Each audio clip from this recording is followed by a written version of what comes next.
A very good morning to everyone. It is my pleasure and privilege to welcome you all to the Ophthaeva Conclave, our annual pilgrimage. Our program begins with Saraswati Vandana, followed by phaco-refractive session, the prestigious Ophthaeva oration, glaucoma and retina sessions, as well as the ophthalmic panorama. Ophthaeva, our history. Ophthaeva was started by our spearhead, Dr. Swati Agarwal, in 2017. She gathered a group of like-minded Evas of ophthalmology who always believed in sharing their knowledge and experience. This photo was from the very first meet held at the Stardale. Please note that the little ones were also welcome to these meets. Ophthaeva inspires all Evas to perform better by practicing at a higher standard. And who better to inspire us than our very own national Evas? Dr. Susan Jacob, Dr. Chitra Ramamurthy, Dr. Sheetal Brar, Dr. Nidhi Bande, Dr. Chaitra Jayadev, Dr. Kavita Rao, and Dr. Namrata Sharma. Our first presence at the OSWB annual conference in 2018 with Dr. Prashant Bavangule, Dr. Debashish Bhattacharya, and Dr. Partho Bishash, some of our stalwart Adams. Over the years, we have regularly conducted programs in all the subspecialties of ophthalmology to keep our knowledge updated.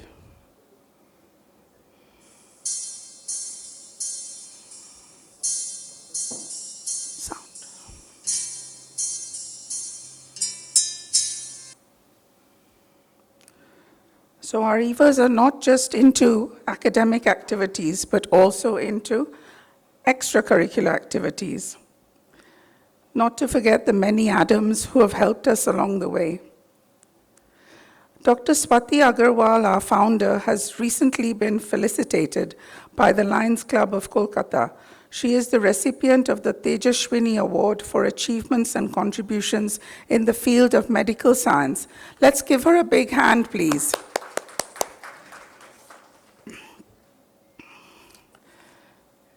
In Dr. Swati's words, we are born in the land of Ma Durga, Lakshmi, and Saraswati, and women just need to explore their own potential. Dear Evas, why aim for glass ceilings when there are footsteps on the moon?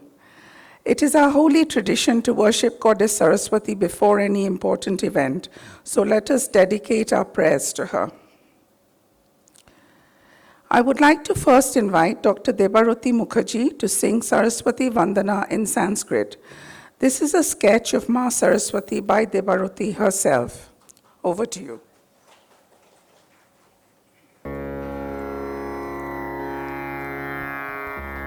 Good evening, good morning everyone, and thank you for this honor to present the opening song. Please bear with me, I'm very nervous.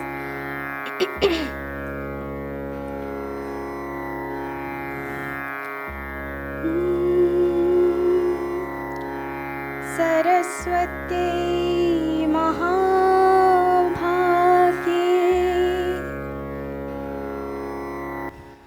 Vidye Kamalalochane Vishwarupi Vishalakshi Vidyam Dehi Namostute.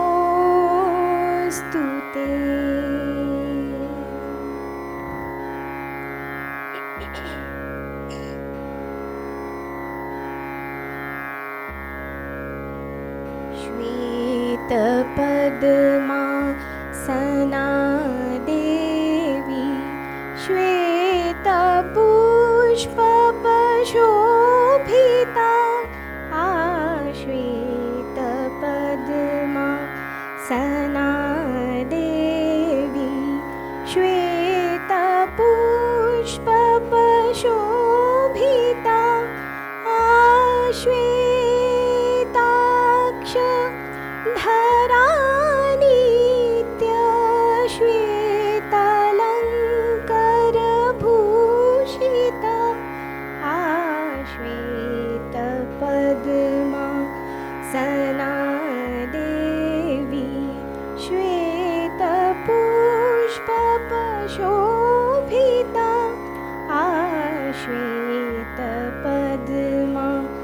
Sana Devi श्वेताक्ष सूत्रहस्त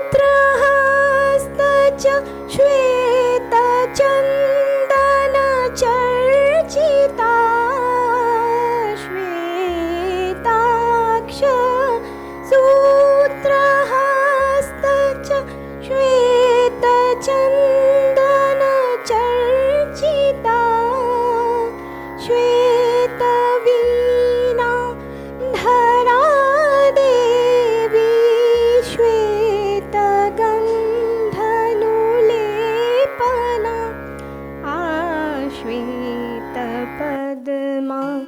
Sana Devi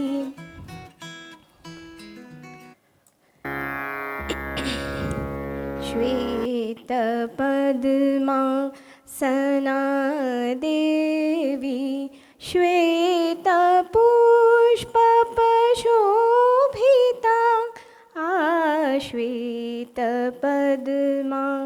Sana Devi श्वेतपद्मा Sana Devi श्वेतपद्मा Sana Devi. Thank you. Thank you, Debaroti. Now we present Saraswati Vandana, written, composed, and sung by Dr. Chandni Chakraborty.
Sorry for the mistakes. Thank you, Chandni. Thomas Jefferson said, "A candle loses nothing when it lights another candle." And this is what we try to do in Ophthaeva. May I request our respected seniors to please come forward and help us light the lamp today. Dr. Arup Chakraborty, Dr. Parag Mukherjee, Dr. Rotish Pal, Dr. Kalipodo Shaha, Dr. Debashish Dotto, Dr. Divyesh Shah, please come forward. Dr. Nandini Rai, Dr. Leela Chandramohan, please come forward. Dr. Rudra Prasad Ghosh. Don't wait for me to call your name. Please come forward, everyone. Swati, please come forward too. And our coordinators for today, Pallavi, Priyanksha, Sangeeta, please come forward as well. So the essence of lighting the lamp translates to, I fold my hands before the light that brings prosperity, auspiciousness, good health, abundance of wealth, and destruction of the enemy's intellect.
Last year, during the lamp lighting, we had Dr. Ajoy Paul with us.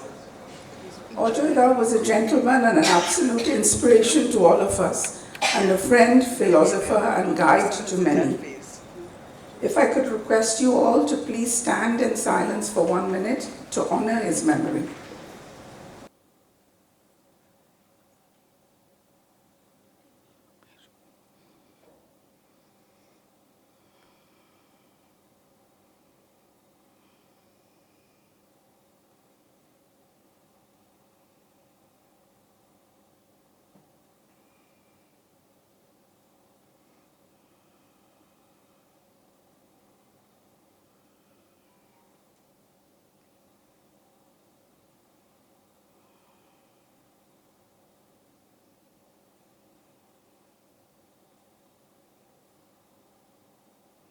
Thank you.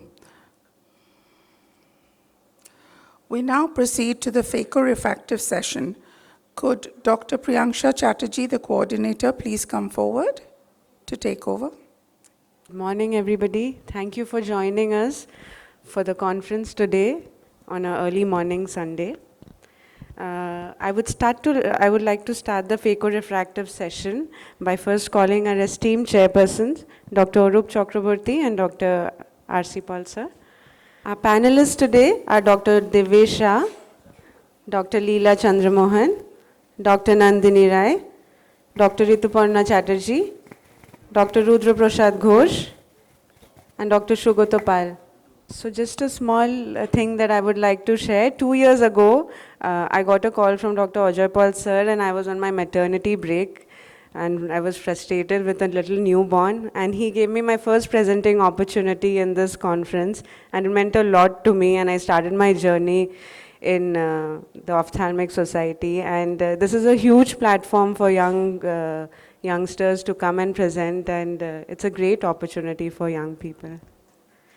So I would quickly like to invite our first speaker of the day, Dr. Doel Bishaj.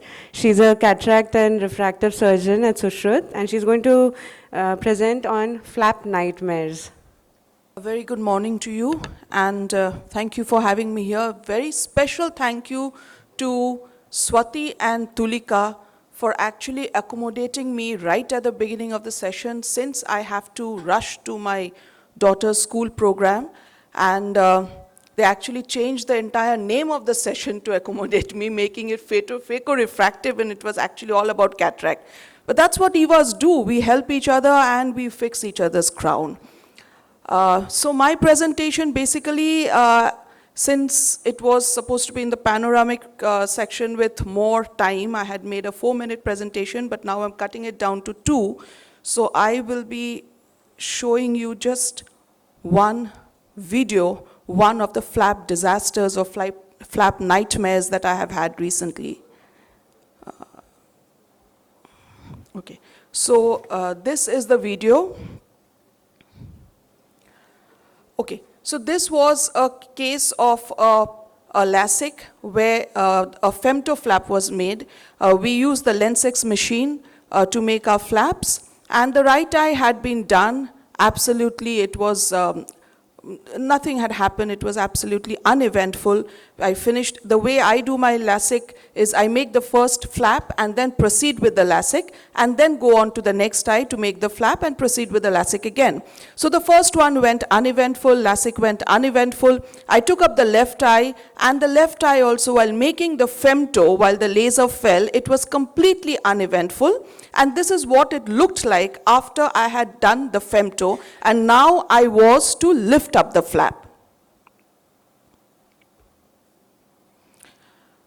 So here I am. I have now shifted it to the LASIK table, and I'm slowly lifting up the flap, not expecting anything since my femto laser fell absolutely fine. There was nothing that caught my attention.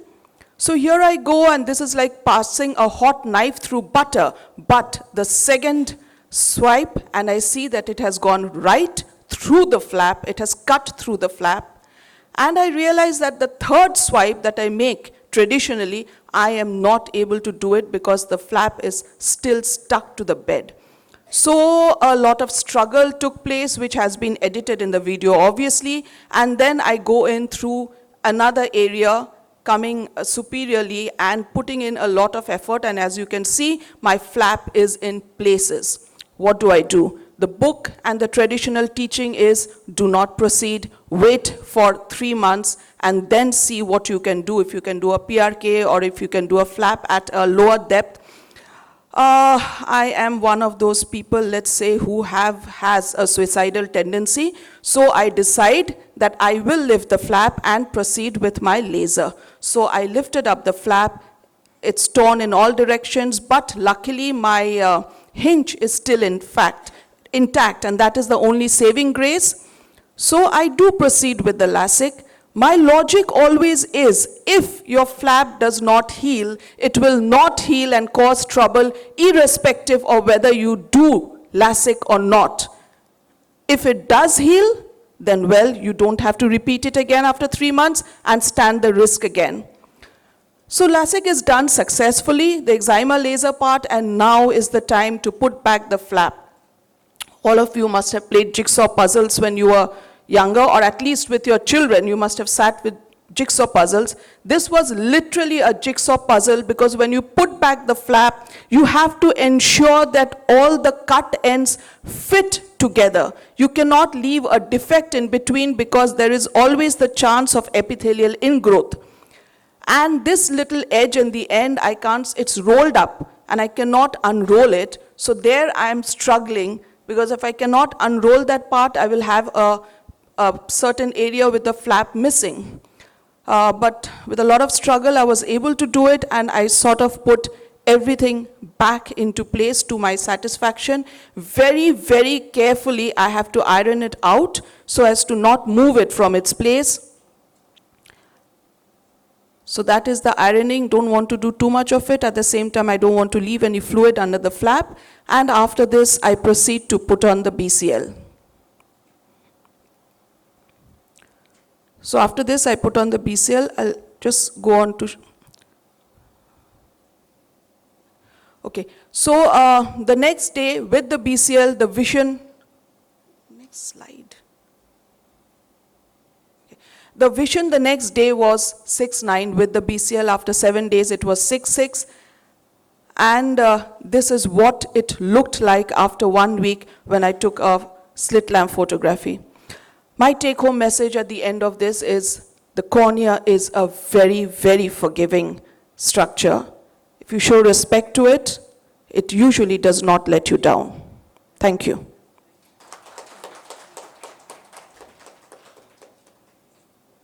That was a very brave surgery, ma'am. I had chills in my heart when I saw the surgery. Any comments, sir? Dr. Devesh, sir? At the outset, let me thank the organizers for having me here. Very well managed surgery. We all passed through all this. And this particular problem is a very well-known problem of femtoLASIK.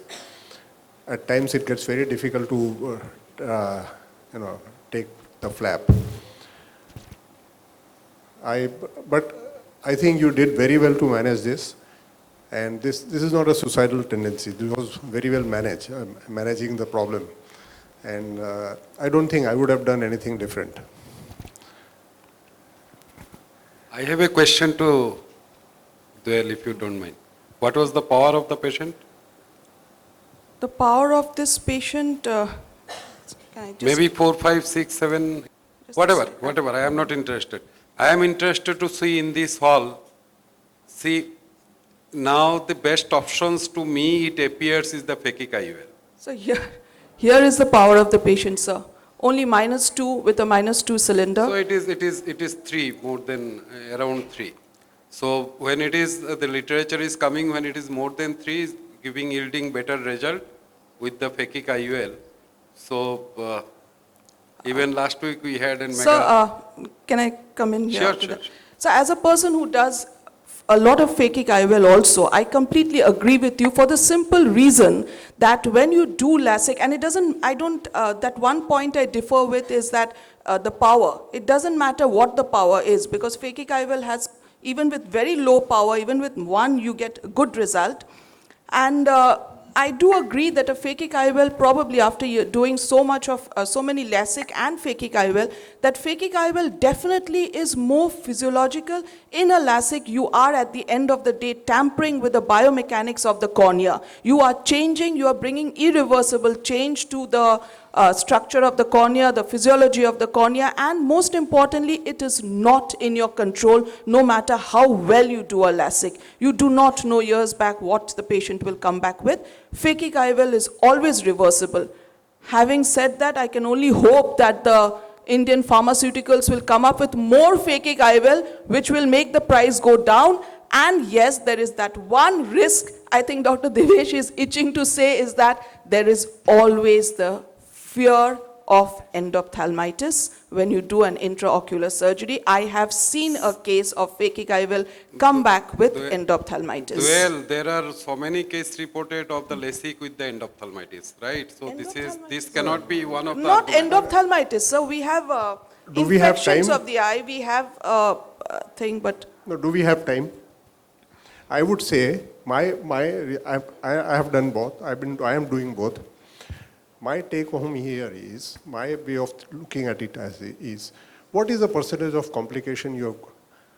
25, 26 years of LASIK now. And a little less years of phakic IOL now. Hardly seen any complication with LASIK. In my life so far, only 2 patients have come back with ectasia. No vision threatening complication. Yes, initially with those microkeratomes, we had a few free flaps or partial flaps, but what was the percentage? Very, very low. And having done phakic IOL myself, what is the percentage of getting cataract? What is the percentage of, just look at the percentage from the literature all over the world. What is the percentage of LASIK being done? What is the percentage, what is the volume of phakic IOL being done all over the world? I have been doing RLE also. I started in 2000 doing RLE, lots of RLE, lots of phakic IOL, and huge number of LASIK. Can I get Priyanksha 30 seconds time? It's not a better argument, probably it will be nice. Dibyesh is a fantastic surgeon, Duel is fantastic surgeon, those who are doing LASIK or phakic IOL, all are fantastic people. But there are certain changes in the industry, both in the global industry and in the Indian industry. So the implants which are coming up, it is much more better implants, phakic IOL rather than before. Most complications was related to this injector and the cartridge. So this is coming preloaded. And now it is coming up, not only the horizon was believed, what I talked to the refractive surgeons, those who are doing LASIK and femtoflap, that it is not the cases, phakic IOL indication, it is not the cases which is being suited for, not suited for LASIK or something. But now the horizon is reversed. Rather, it will go if the patient opts for, because price is more, complication is same, and in the Indian continent, what is coming up from the Indian industry, probably if you use more and more, it will come down to conventional IOL less than this. So that will be probably a better option. This is Dr. just Devesh, for about cataract, the Indian phakic IOLs in 2018, they have come up with a new version where the vault is more. So cataract has almost now out, and with the central hole, even glaucoma that was happening before is now out of the picture. I think after the second version 2, I have not come across a single case of cataract due to phakic IOL or even raised IOP. that is most important is the W white to white measurements, because probably those who are doing phakic IOL knows it depends on the bolt. So the size, white to white measurement. So there is a central hole nowadays in all the implants which prevents glaucoma, and there is certain bolt which prevents cataract. And most of the cataractogenesis was basically of the implantation procedures, and that is because of the the injector. Nowadays probably the industry is coming up with a preloaded IOL, whatever the information with us. And for your information, in the coming 10 years, probably the same amount of money is being spending by the industry in terms of your equipments and IOL of phakic IOL, same like cataract. So it is, and of course, you can practice it at remote periphery where you have a cataract setup. So thank you for the opportunity. Thank you. Just a short question, Doyle. Why do you think this happened? Did you examine the patient pre-operatively over the slit lamp or any other precaution? Swati. Very important question. Why did it happen? As you can see, the powers were almost identical in both the eyes. And as I said, the laser also, there was no, bubble or water bubble or something. Nothing happened in the right eye. Why did it happen in the left eye? I'll tell you interestingly what happened. As I told you, I completed the right eye completely LASIK and then went to the left eye. So by that time around maybe 15-20 minutes were done by the time you set up the patient, check everything. What I did not realize and what I did not concentrate on, which was totally my negligence, was the temperature of the room, was the fact that I was feeling hot by the time I was doing the left eye. And only later when we checked the machine, what had happened is the temperature, for some reason, the AC functioning had gone a little awry. The temperature of the room, which had started with 18 degrees centigrade in my first eye, had actually gone up to around 22, 24 degrees centigrade. I should have been alerted because I was actually feeling a little hot. And when these are very, very sensitive machines. Your temperature, your humidifier has to be spot on. You need a certain temperature, you need a certain level of humidification. I always do my LASIK, especially femto, at around 18 to 19 degrees centigrade. Don't let the temperature go beyond that. So that was what had happened, because the temperature in the room had gone up. The laser did not fall as accurately or as well as it should have. It had nothing to do with the power or the patient or anything. It was simply the laser which failed to, fall in the same power. And if you notice, the movement went very smoothly. So it was when the laser falls, it comes from the nasal to the temporal side that way. So usually in these cases, whenever you have a problem, because the laser hasn't fallen properly, you'll find it more towards the temporal edge when you're lifting it up. So it was really the temperature of the room which was affected. Okay, so it's just a short experience with, I had a similar case even with a femtoLASIK. Basically, there was a suction loss and the patient moved the eyes. The patient was very apprehensive. So even in cases of femtoLASIK and all, one needs to be very careful that the patient is total anxiety free and keep on counseling the patient that to look straight and to keep on, chanting. It's like as if a chant, look straight, look straight. So I think that is again very important, apart from the AC and the temperature of the room. Over to Priyansha. As a new refractive surgeon practicing in the periphery, I have just started my refractive practice. Two things that I would just like to point out. One is that we have learned to mark our flaps initially. I think that's a great idea when something like this happens.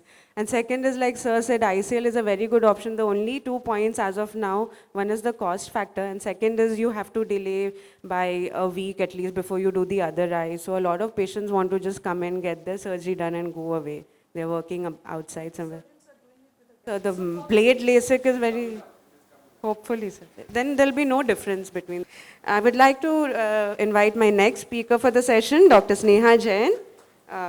She's completed a fellowship in pediatric ophthalmology and glaucoma and is currently working as a senior resident at B.R. Singh Hospital. She's also the winner of Dr. K.P. Roy Gold Medal Award. And today she's going to present to us about a ring in trouble. Well, it was a routine small pupil case wherein I created trouble while inserting my first Malusian ring. A very good morning to all. With this size of pupil and a patient on tamsulosin where I could see billowing of the iris the moment I injected adrenaline, I knew I had to use a device when the pupil did not dilate even with the OVD. This was my first Malusian ring case done way back. I had underfilled the anterior chamber and had injected OVD below the iris. While inserting the ring, I could manage to get 2 scrolls out of 4 engaged in one go.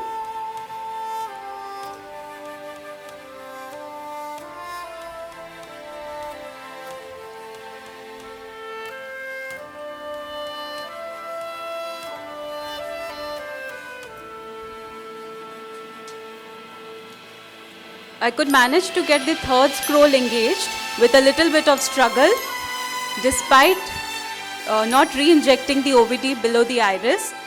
This much of confidence was good enough for me to go in for the last scroll. And there you see it. The anterior capsule got entrapped in the ring and the capsule got torn. As there was no way forward, I decided to move backwards. I disengaged the ring. Having learned my lesson, injected OVD between the iris and the torn capsule and re-engaged the ring very carefully, taking care of the torn edge. Now, as the posterior extent of the torn edge was not visible, I decided to take help of a microrhexis forceps to do the rhexis.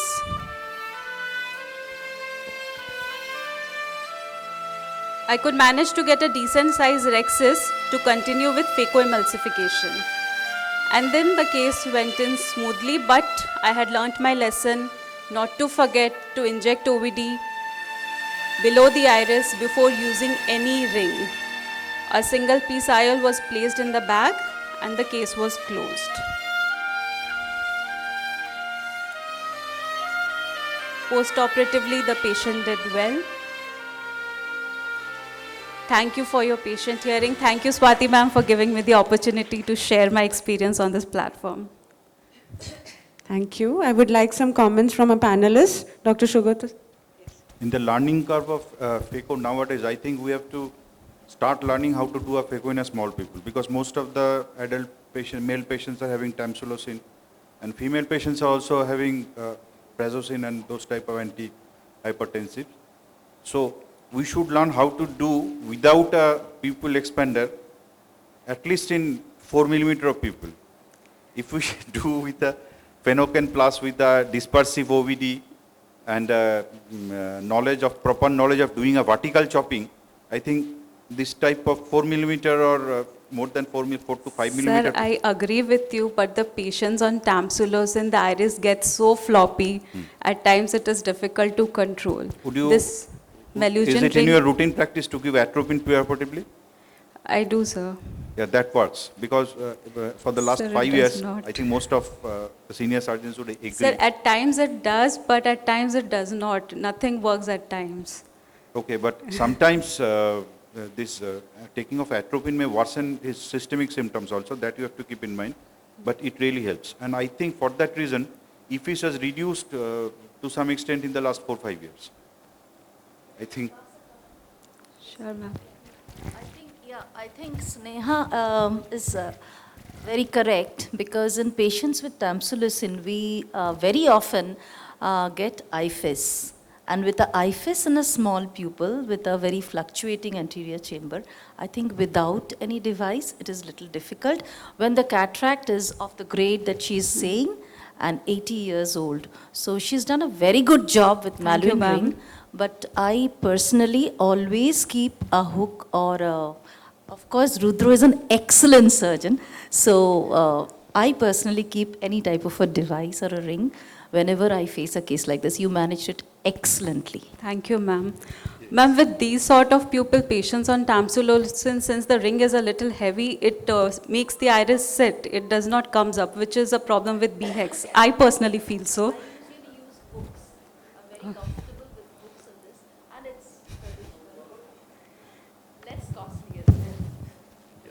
I think, Sneha, you have managed very well. And Thank you, when sir. you injected probably adrenaline or some saline or phenocin plus in the initial stage, there was floppiness of the iris, so you took a right decision. Two things, I think whenever you have gone in with the Maluian ring and you are trying to put the thing, probably it would have been better if you have deepened the anterior chamber again and using a smaller dialing hook, because if the dialing hook which you have used is quite large end portion, so you need more space in the anterior chamber to maneuver that. But you have managed excellently, especially after extension of the anterior capsule rexis, anterior capsule tear, you have done the rexis from there. So great surgeon, and even experienced surgeon should learn from what you have done. Thank you so much, sir, for the comments. Just one thing, Sneha here. Yes, sir. It's a wonderful done surgery, especially in such a hard cataract. But what Rudra was saying, now you must know, all patients on tamsulosin doesn't behave with a floppy iris. You may find some of the people are remaining stable in spite of the intraocular manipulations. So what is that you start, of course I'm not talking about this case, you start with without using any aids, and if you feel that at one time you are having problems, then you use the expanders. Then probably you will run better, Sir, I do those in rigid. Yes. In the initial phase when she was injecting either saline or adrenaline or something, there was quite a bit of floppiness, if you can notice. And probably she took the decision at that time. It's very nice, of course. It's very well done surgery. Thank you. Thank you, Sneha. Sorry. But I use very few expander. I do small people without expander mainly, but this was expander. Shugotopal can do with 2 mm, Rudro can do with 2 mm. That is fine. What Sneha did is the right part. But one information is there. The intraoperative OCT was till date mostly for corneal surgeon. But now this is transforming to, the cataract surgery. So the way you said, somewhere you are not being able to confirm how extent the rexis margin has gone, or whether the level of difference between the iris and the anterior capsule of the lens. So now you can measure. So this is probably in coming 5 years, more and more IOCT will come into practice, and probably this will help us in mostly the youngsters, probably. Thank you, sir. 4 millimeter people in tamsulosin, is it an absolute indication of expanders? Sir, I look at the iris. How is the iris? I inject adrenaline. 4 millimeter and patient is having a history of Sir, if the pupil dilates a little bit with adrenaline, with phenocin plus, and with OVD, I do proceed. Sir Rudro, it is not the history of temsilinol. Temsilinol doesn't mean an IFIS and all these degrees. Correct. And it is also not related that the patient is not having temsilinol, but once you put the incision and give the OVD, the iris started notching.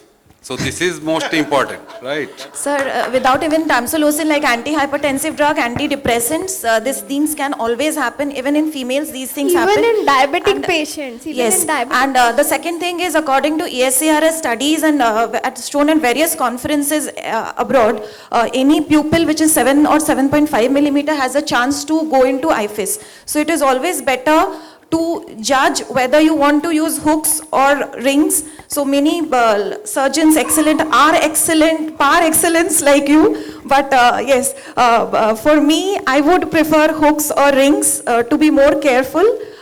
If I have that, because to prevent any further intraoperative complications. And I think Sneha did a wonderful job. Dr. Arnab Mitra sir, do you have any comments on this? I have a quick question to ask to the expert panelists. Why not BX? Does that heaviness of the malluminant ring helps, or BX is easily available, easy to insert? Why not BX? Choosing area. So it is something personal you want to know? This is honest submission. I used to do 7,000-8,000 surgery per year. You won't believe, I have never used an BX, neither in Melaguin ring. Probably one I have practiced only for the presentation. So yes, this is a true, honest, feedback. I was very happy with the, the hooks, because this is very cheap and very easily available.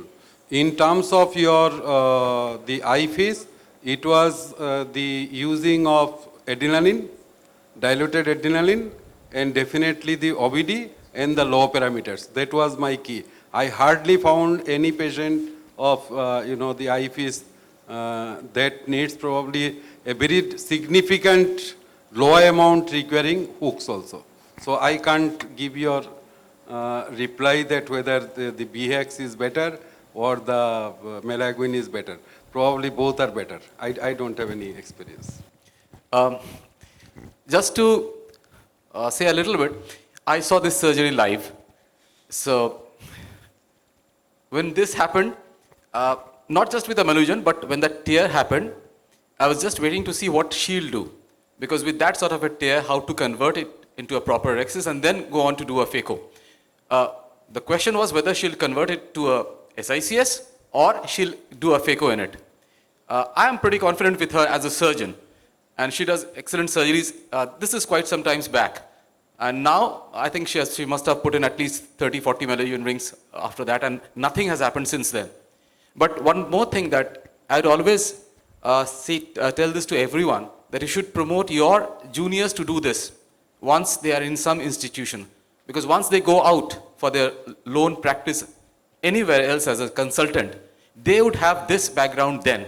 In an institution, you are much safer as to what you are doing. So do practice this whenever you are there in an institution, so that later on you can do anything, literally anything. Thank you. Sneha, I would like to ask, did you give sodium hyaluronate at that point where you were having the problem? Okay, another tip I would like to give, it's a very small tip, but I have found it very useful, that instead of a normal dialer, use a ball dialer for the Melaguin ring. Because I also face problem with the Melaguin ring. I don't use it a lot. I usually prefer hooks. But that loop is there, no? So if you use a ball dialer, you are safe. You will not puncture the anterior capsule, one, and it gives a very good grip. Like I have tried, it's very easy if you use a ball dialer. You just engage it in it and then you do it. So it is very, I have found it very useful. Thank you, So- Devarti. So ball dialer will be very difficult to take out once it engages in the mushroom. So I wouldn't advise ball dialer. No, I don't think so. I sorry to differ. No, it's difficult to take out. Thank you. Thank you for the excellent. Can I have one last question and a query and a quick discussion if time permits? One question that nobody asked was was this patient a hypermetrope or not? What was a part of the intraocular lens? In my limited experience in a panel like this, I better not open my mouth too much, but basically I would use a dilator if the patient is a hypermetrope in an arcus, number 2, and number 3, in a softer cataract with a small pupil, it's much more difficult visualization rather than using a dilator in a sort of slightly harder cataract. So to a certain extent, I do agree with you when you put in a ring, there's an arcus and it's a shallowish AC. Looking at it, it looks like a hypermetrope. But perhaps the only reason where I may not have used a ring is because it's a slightly harder cataract, so you could actually put your phaco probe in the center and wait and impale. Impaling a cataract, which is a firmer cataract, is easier in a small pupil than going after a cataract where you can actually quickly, have other problems when you're actually trying to impale and it's a soft cataract and in a small pupil. So probably that's the thing. Thank you, ma'am. Thank you so much for the excellent discussion. I think the general vibe of the house is the Evas are more cautious. They don't mind putting the rings and hooks. The brave Adams like to just go ahead with the surgery. Thank you. I would like to invite the third speaker of the session, Dr. Subia Murtaza. She has completed her DNB from Sushrut Eye Foundation and is now an associate consultant in Sushrut. And she's going to present on fighting ruptured, matured cataracts. Thank you. Good morning, all my respected seniors here. I would like to briefly present 2 cases of ruptured mature cataract. First case, ruptured mature cataract with central nuclear core remaining. Tunnel was made and tricot stain was given to visualize the vitreous in AC. Anterior lens capsule could not be appreciated, so no capsular excess or tome was needed.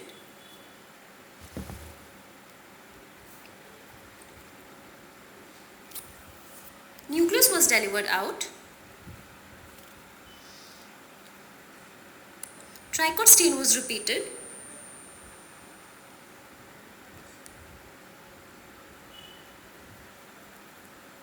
Manual vitrectomy was done from the main port.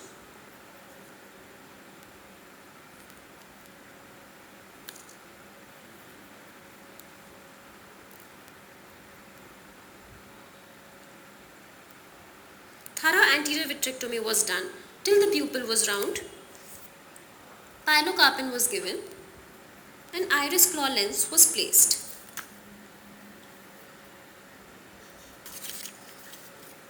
Clawing of the lens was done from both the side ports.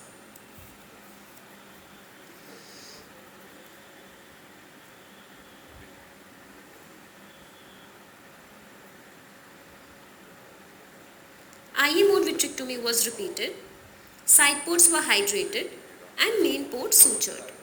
Second case, traumatic cataract with breached anterior capsule. Capsular excess was done with Trexis forceps and Vanner scissors. Nucleus management could be done with irrigation and aspiration itself. No phaco power was needed as it was a case of traumatic cataract in a young patient. The case was taken up for cataract removal 3 months after the corneal rupture repair.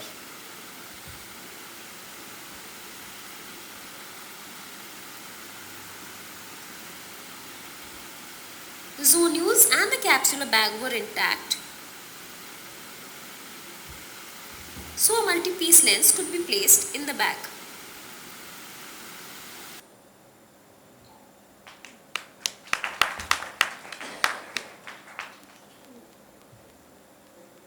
Rutizda is feeling so proud. Look at its face. The glow. Any comments from the panelists? Dr. Leela? Hello. The first case, Yes, ma'am. that was also a traumatic cataract? No, ma'am. That was actually, initially I thought it was actually a subluxated cataract. So when I went ahead with the surgery and I saw the size of the nucleus, it was really small and I was not sure about the posterior capsule as well. How old was the patient? The patient was, ma'am, 78 years. She was a female patient, 78 years. Both the eyes were mature cataract. So when I went inside and saw the size of the nucleus actually, then I realized it was actually a ruptured mature cataract. When I made the tunnel and I saw, I could just not see any anterior excess at all. And after the nucleus was delivered, so there was this vitreous coming out, so even the posterior capsule was deficient. You could not, okay. There was a zonular dehiscence and Yes, subluxation. the bag had ruptured actually. There was no cortical matter at all. Just the central nucleus was remaining. Sir, I had planned that initially when I thought it was just a subluxated cataract. But after I delivered the nucleus, there was a lot of vitreous coming out. So I thought to not take any chance and just implant an iris claw IOL. Sir, any comments? Just one thing about the first case, you did the rexis? Sir, the rexis, the anterior capsule was not visible at all. As soon as I made the tunnel, the nucleus was just popping out. Okay. So the bag had actually ruptured. She was actually a 78-year-old, both eye mature cataract. So.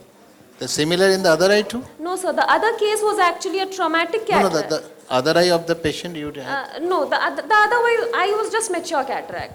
So that was Well done. planned to be operated later. Thank you, Dr. Subir. It's her first time on the podium. Can we have a big round of applause for her?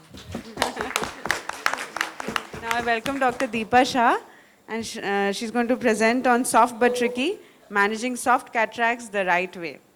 Dr. Deepa Shah is the director of ADEA Diabetes Center Eye Care, and she's a well-known figure and needs no introduction.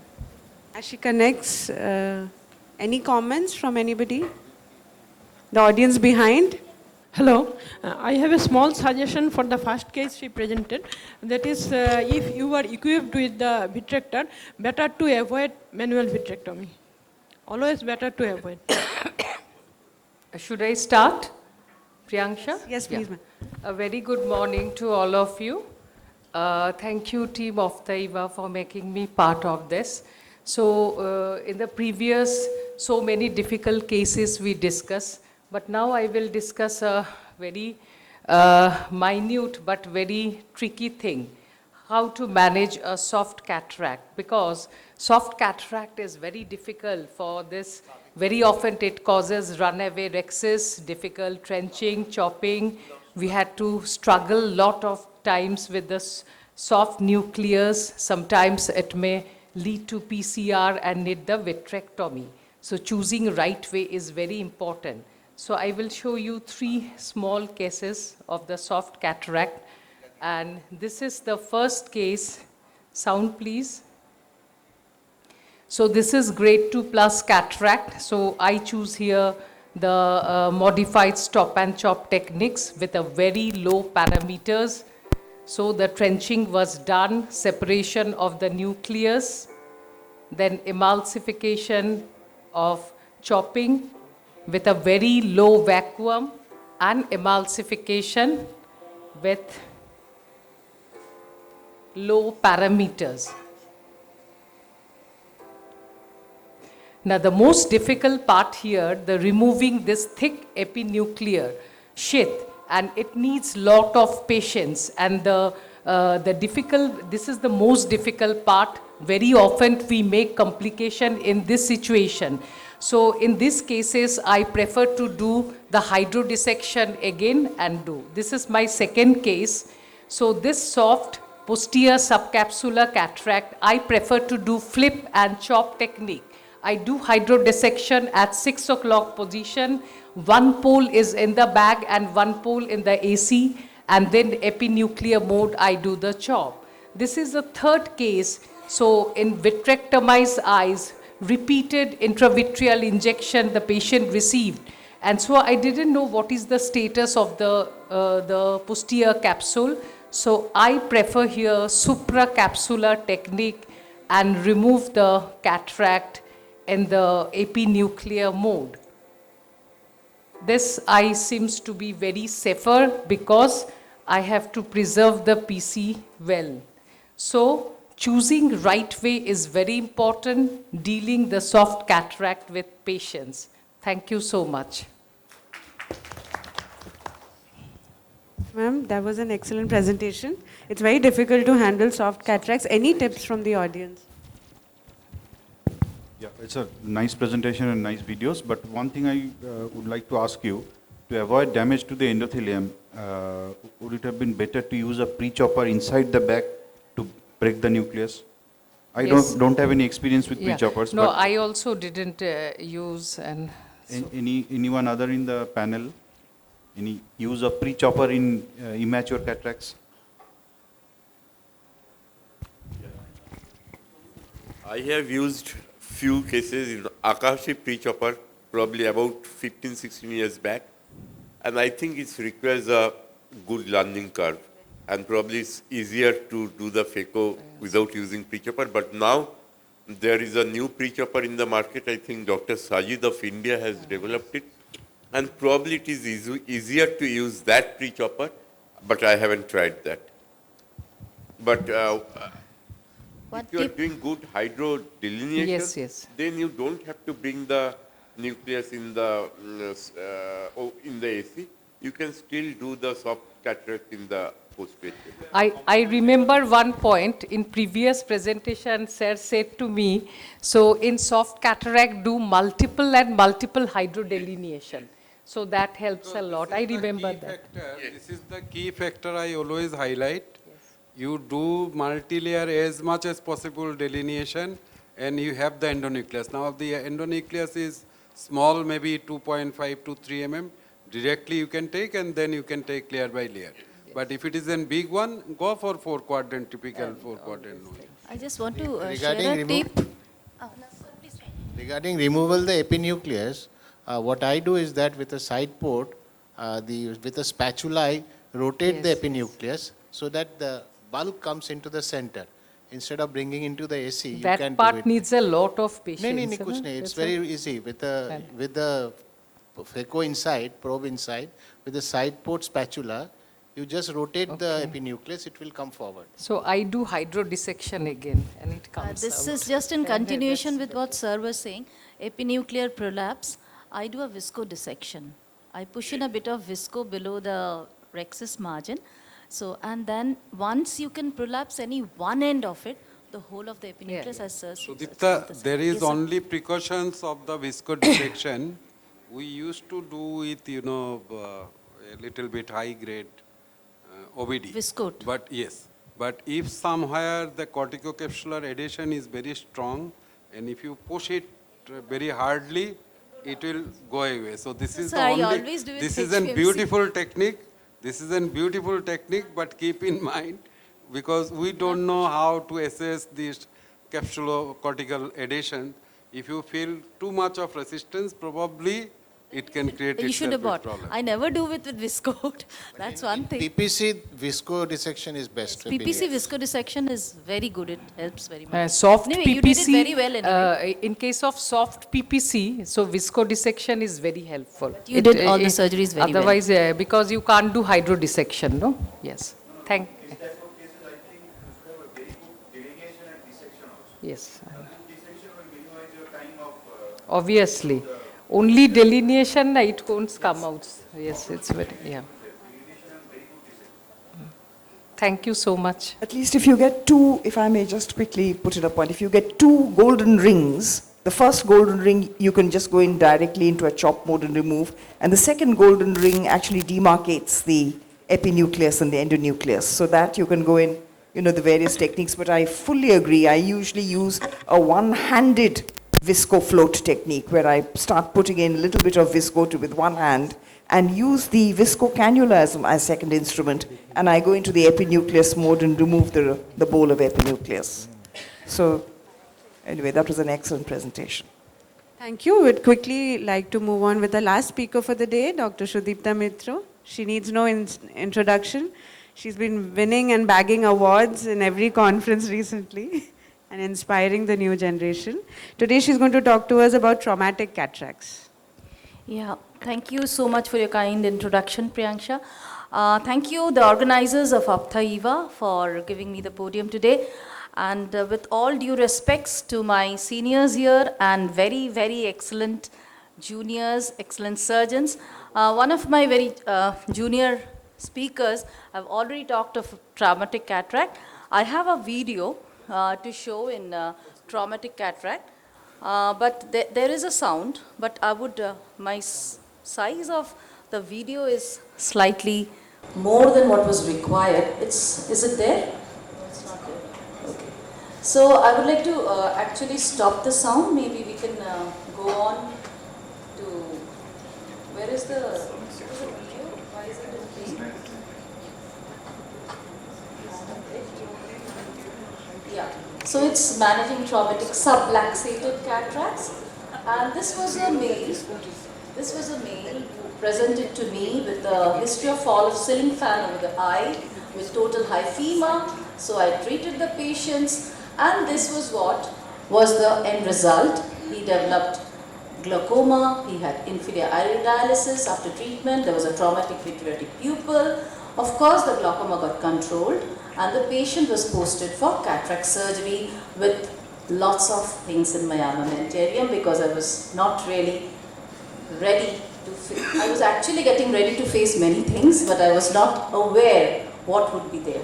So after mannitol, we took up this patient, and this is how the patient was taken up. As you can see, we had an inferior iridiolysis, so we used hooks. Hooks are one of my favorites, and they are saviors in many places. And here, the hooks were actually used to secure this iridiolysis so they don't come to the center part where I'm going to do my phaco. And also, it was a vitreoretic, somewhat rigid pupil, so I used hooks to expand the pupil as well.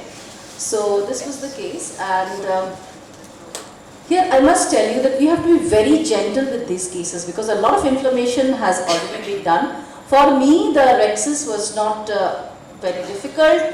There was sufficient amount of dilatation, hydrodissection. Here also, small bouts of fluid should go in because you have to remember that sometimes there are a lot of adhesions. So I use this technique of just using a hook to rotate it before I go in for phaco. So this was actually stop chop, which is one of my saviors that I use. And in this, I would again stop because in this technique also, my parameters, if you can see, these were my parameters. So the IOP was slightly more, and I was trying to lift them from the periphery, and this is what I noticed.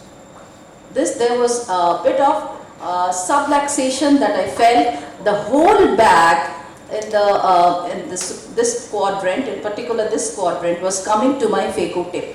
So now what would I do? So one mistake I did was I did not change the parameters. This is what I would like to point out. But I again stopped and tried to take out the bulk of the nucleus out of the bag slightly and then put it at my phaco tip. So, has to play. Why doesn't it play? Yes. So this is how I took out the end of the nuclear part and then phacoed it out slowly and trying to avoid catching the bag very, very slowly. I used my second instrument to bring it to the phaco tip. And for me, I was lucky enough. I could bring it to the tip. Slowly but steadily, I finished off my phaco. I did not get a vitreous. And the epinuclear part too was finished off easily. Why not a CTR at this stage? Pardon? Why not a CTR at this stage? Yes, sir. That's a very good question. This was again, it was there in my mind that I should use a CTR. But, sir, here as you can see, the rhexis margin is not really that distorted. So I was actually judging that this might not be more than 3 clock hours, the subluxation, and I might get away. So, of course, it's a very normal teaching that you put CTR at the beginning. But here I thought I would go on, put CTR at the end when required. Anyway, so we'll go on. And I could finish it off here. Even the irrigation aspiration. So you can see the bag here. The bag is still not looking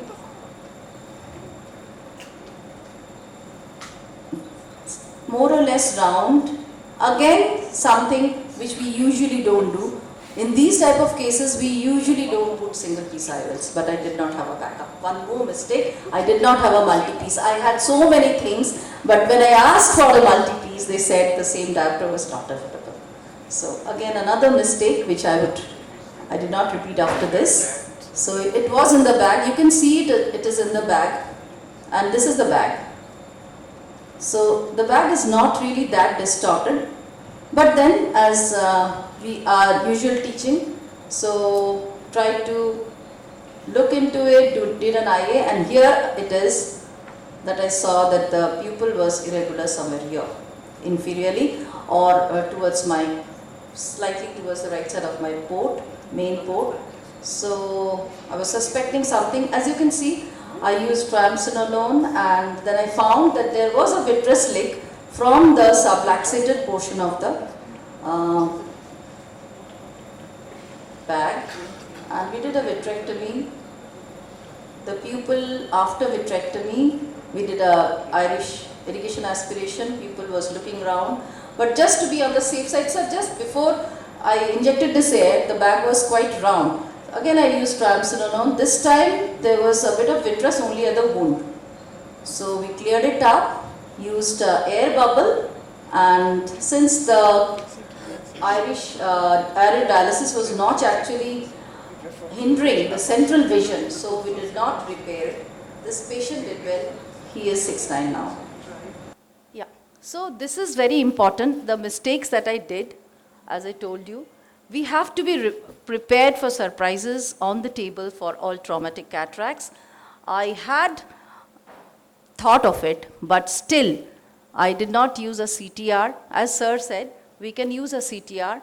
I escaped this case, or maybe I thought on the latest stage before inserting the IOL I would use a CTR, but I escaped in this case. So have a CTR, hooks of course was required. Backup IOLs, please look into the IOL power before you start. In this case, I wrote down for a backup, but I did not get the power. And of course, get ready for anterior vitrectomy, and if you can have a retina surgeon informed, it's good. You never know what you face because there's a lot of adhesion. So there might be below that subluxation, there must be a subluxated lens as well. So, and phacoemulsification parameters are also very, very important. They might require modification according to the need on the table to keep your anterior chamber formed, well formed and regular, and also to use the safest technique, best fluidics. One more, if you all have noted that I burned the cornea while I was using, because I was continuously going out and in. This was because of the blade mismatch with my probe. So again, in these cases, the inflammation is always more because the tissue was inflamed, was controlled, was receiving so many drugs. So it's best to use good blades and good viscoelastics to keep your AC formed while you're doing your surgery. And finally, in these cases, you have to be calm and get ready for the worst. Thank you so much for patient hearing, and thank you again, Ophthaeva, for giving me this platform. Thank you. So Deepta, that was a very good presentation, but I think any complicated cataract, the first and foremost thing is to keep the parameters low. Yes. First and yes, foremost. Of course. Any complicated, subluxated. Or, I agree with you traumatic. completely, Leeladi. That is what this case, I did a lot of mistakes. God was great, so I escaped. But I learned from the mistakes, and that is what I wanted to show, that these mistakes made me learn. So I hope my colleagues and juniors also learn. Thank you, ma'am. Any more comments? By a single presentation, Sudipta briefed all the do's and don'ts, all the right and wrongs, everything in a traumatic cataract or a normal cataract, all the things to be learned by all ages of doctors. It is a nice presentation covering all the subjects, what she did and what she should not do. Thank you. Thank you. Excellent surgery. One thing, while putting the IOL, probably it is better if you can go inside and deliver the trailing haptics in the bag as well. That will require less manipulation and put less stress on the zonule. Yes, Shugato, I've learned that. Now all of them, they go in the bag. But that day, my adrenaline was very high. So I really don't know how much, because I forgot to even put the parameters down, what Leeladi said. That was the first thing, because I was constantly telling them, is my IVL ready? Is there a backup? Is there something else? So I was also confused. And But very well pointed out, very well pointed out. And CTR, probably I'll go with Arutha. Yeah. I would have used the CTR. Correct. Well done. To all the Thank youngsters, you from an excellent surgeon like you. to all the youngsters present here, these presentations are a great way to just note down all these points, because like ma'am said, when it happens, you're in so much stress you forget. But if it's all written down, A, B, C, D can all be prepared before. Yes. I think the more you're prepared, the lesser the stress on the table. So, thank you. That was an excellent session. And a special round of applause to all our brave speakers for coming out with their complications. I would just like to call the senior members to hand over the mementos to the speakers. Dr. Sunil Surana, sir. Can you please hand over the memento to Dr. Sneha Jain?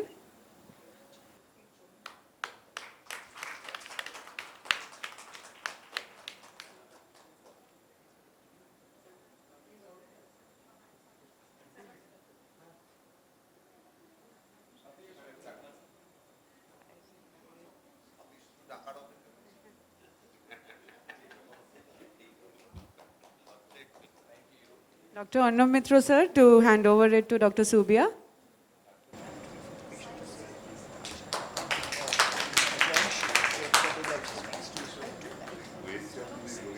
Dr. K.P. Ghosh, sir, please.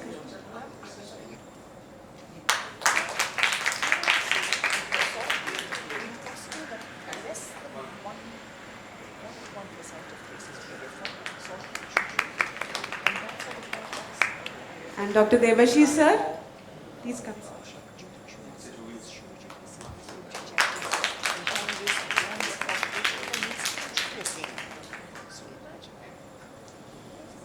The chairperson, please stay, sir. Hand over the mementos panelists. Dr. Devesh Shah, sir. Dr. Leela Chandramohan, sir.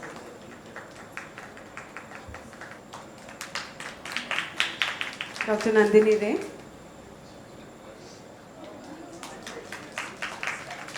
Dr. Rituparna Chatterjee.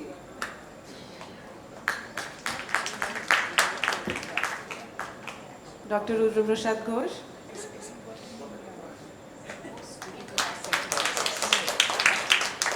Dr. Shugata Palsi.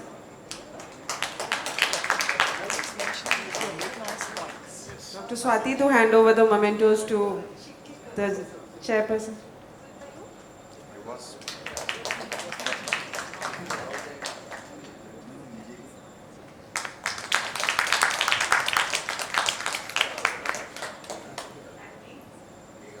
So Priyangsha needs a round of applause, big round of applause for the successful cataract session, coordinating, moderating, a wonderful moderator, and we're seeing a new leader in making.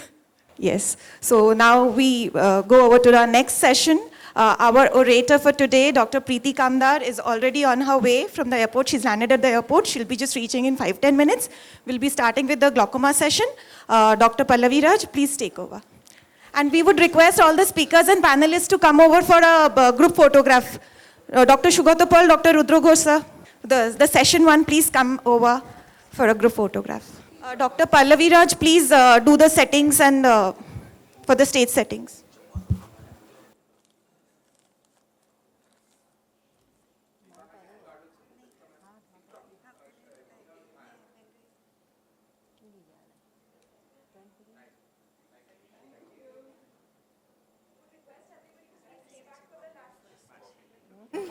So we are going to move on to our next session, that is the glaucoma session.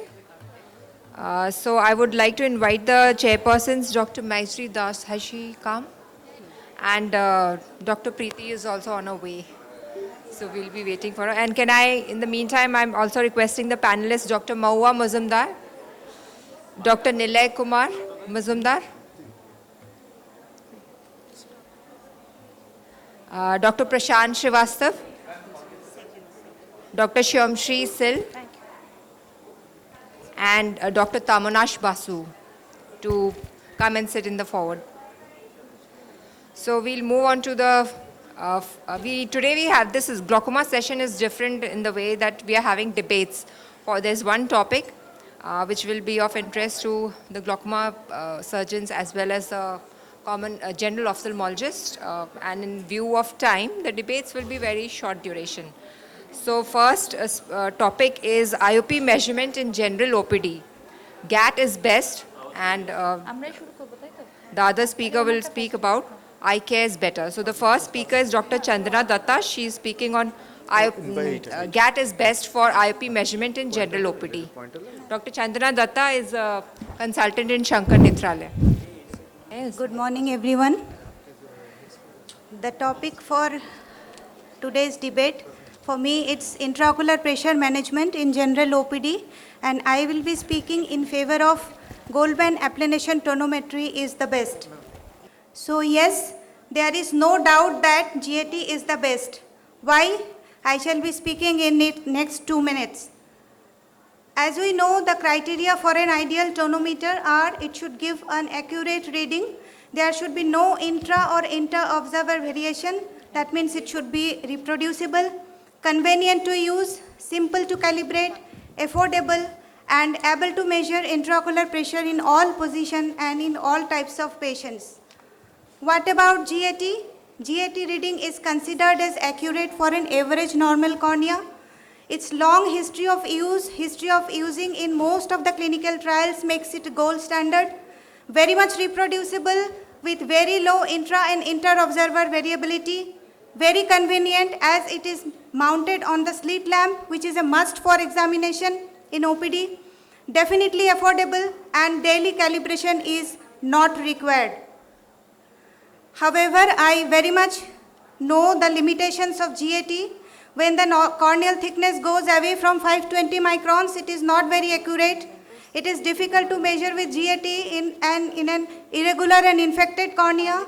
Difficult in post-corneal surgeries, pediatric patients, especially less than 4 years, mentally or physically challenged patients who cannot cooperate at the slit lamp, small risk of infection as it is a contact procedure and cannot measure IOP in supine position. So, despite all this limitation, why should I still favor GAT in my general OPD? First, because it is accurate, reproducible, and the gold standard method. Because it is mounted on a slit lamp, which is very convenient to use, and it is already we are all using in general OPD. Because it is affordable, negligible maintenance, need less frequency of calibration, it is easy to use and cost effective for me. With proper cleaning and precaution, chance of infection through GAT is almost negligible. So how do I take care of the special situations then? The central corneal thickness can be measured along with the GAT, which can make it more accurate. Yes, irregular infected corneas, pediatric, specially challenged patients need special precaution and special measures. However, they are not many, if you can remember, in general OPD. Proper cleaning to prevent infection is very useful. Regular use to make it faster. And believe me, none of these are difficult. So, again I go back to my previous statement. There is no doubt that GAT is the best, even in general OPD. Thank you. Thank you, Dr. Chandana. That was nice defending the GAT, which is, we all know, is the gold standard. Now, eye care is something that is new, and let's see how Dr. Soumya Kundu, who's a consultant in M.N. Chatterjee Eye Hospital, how she defends her point. Good morning, everybody, and thank you, Ophthaeva, for giving me this platform. Dr. Chandana has made my job easy. She has already told the difficulties faced with GAT. Okay. So eye care is a type of rebound tonometer which has a small plastic capped probe which is made to bounce off the cornea, and the speed of deceleration gives the measurement of IOP. The higher the IOP, the more is the speed of deceleration. Now, eye care is a very smart instrument. Why? Because it takes 6 measurements, makes an average, and displays the IOP. It's a very honest machine. It knows its errors, it admits it, and it tells you you have to repeat the measurements. And it's very accommodative. Like how Dr. Chandana said, it's difficult in irregular cornea, in scarred cornea, in edematous cornea, in post-LASIK corneas. In all these places, you can measure IOP with eye care. Because it has a tip of 1 millimeter, you can even place it on the periphery of the cornea and the measurement can be taken. And no calibration needed at all and zero maintenance. And of course, no slit lamp, no fluorescein, no anesthetic eye drop. And you can take measurements for all the patients, including the pediatric patients and even the most obese patients, those who cannot fit in the slit lamp. If you are talking of GAT, first you have to counsel the patient, put anesthetic drop, put fluorescein, and then once again patient cannot adjust. You need somebody to hold her head on the slit lamp. Patient is squeezing the lids, it increases IOP, you have to keep the eyelids open, and your left hand is engaged in this. With right hand, you jostle with the joystick, you jostle with the knob, and it takes time. So I think in case of general OPD, it's better to use eye care. And I'll just place a study which is published in May IJO, where all RBT, NCT and Goldman applanation tonometer, the study is done by Dr. Amit Forwal et al. And they have clearly shown they are comparable if CCT is taken into consideration. Especially RBT values were closer to GAT values. Thank you. Thank you, Dr. Soumya, for enlightening us about the eye care tonometer. So it's generally most of us are not using. So I would like to ask the chair if they have any experience about using this. Thank you. I think in the topic, the result is mentioned. Eye care is better, but GAT is best. Actually, in OPD, probably we all use GAT, and by now we all know the disadvantages of GAT. But the main advantage is that the data, it is time tested, and probably it is close to the manometric reading. The advantages of eye care is that I think the most advantageous part is that it can be used on irregular corneas, where GAT is almost ineffective.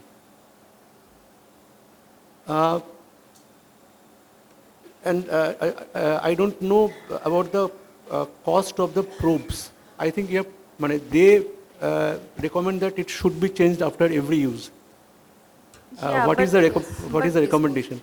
There are papers which say that it can be done. Like in developing countries, with one you can sterilize it with alcohol swab, just like. But for how many cases?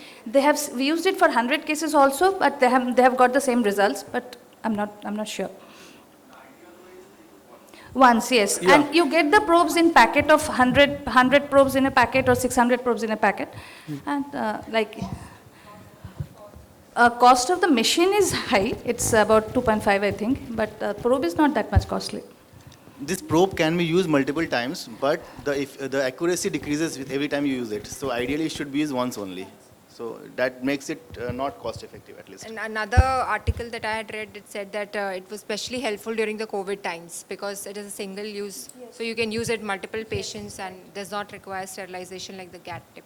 And in very small kids also, we can't use eye care plain. The eye care pro we can use for lying down patients, but but plain eye care we can.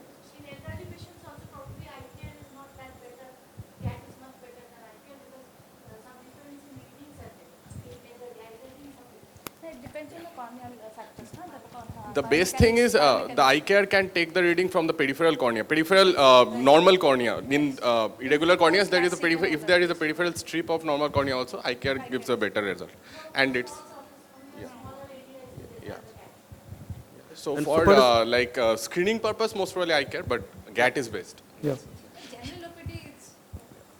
And I think as far as reading is concerned, eye care usually gives slightly higher reading than GAT. But, huh? Overestimate. Throughout all the ranges of IOP. But normally in the OPD also inter-observer variation is there up to 2 when GAT is being used. So I think 1 mm is something that we do not.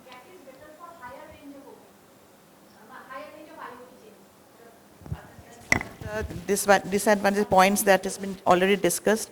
Other than that, this is the best till now. Just a query. Another applanation tonometry, which is handheld, Perkins. Does the reading differ anyway from the slit lamp fixed GAT? Same? No. Okay. One advantage of Parkinson's is that it can be used on supine patients. But ICAR cannot be used on supine patients. Pro can be used. ICAR Pro can be used.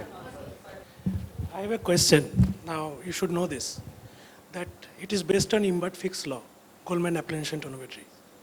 The law is only written in ophthalmology books. Actually, it is not the law. The real law is Pascal's law.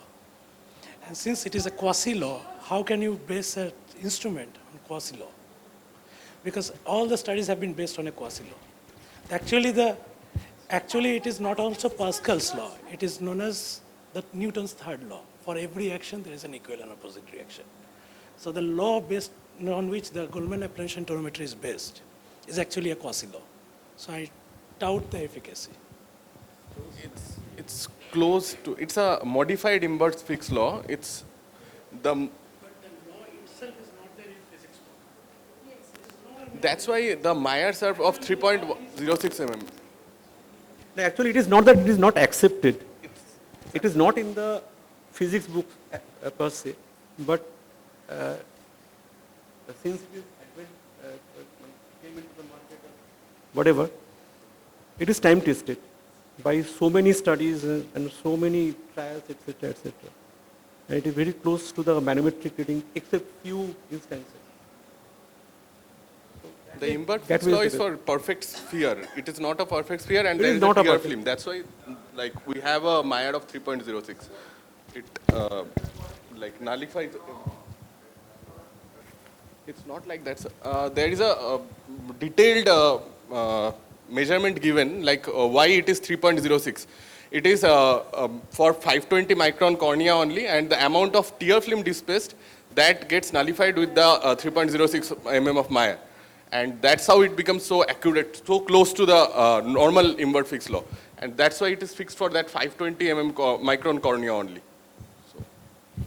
Actually, there are two forces which are opposite to each other, and those two are the confounding factors. One is the rigidity of the cornea, and one is the surface tension of the tear film.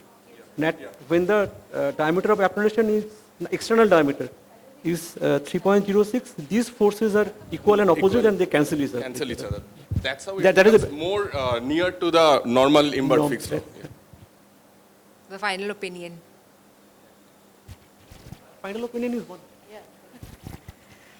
Go for the GAT only, from the beginning till end. Yeah, definitely. But please be careful about the sterilization of the instrument tip, because I have seen many cases, the patient has come back with acute viral conjunctivitis. So please be careful about sterilizing the thing. That is my request. What I think is you can go for screening with that eye care, and if you get a higher type of IOP or a follow-up patient of glaucoma, it's better to go for GAT. Yes, exactly. That's well summarized. So we move on to the next topic, that is the best anti-glaucoma medications for primary open-angle glaucoma. So will it be a prostaglandin analog versus non-PGA? So speaking for PGA is Dr. Gitanjali Sharma Bose.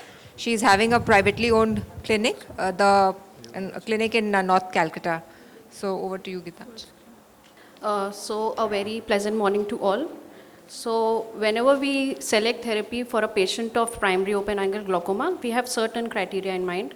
The drug should have a high efficacy, it should ensure good compliance and adherence, there should be systemic safety, and of course it should be cost effective.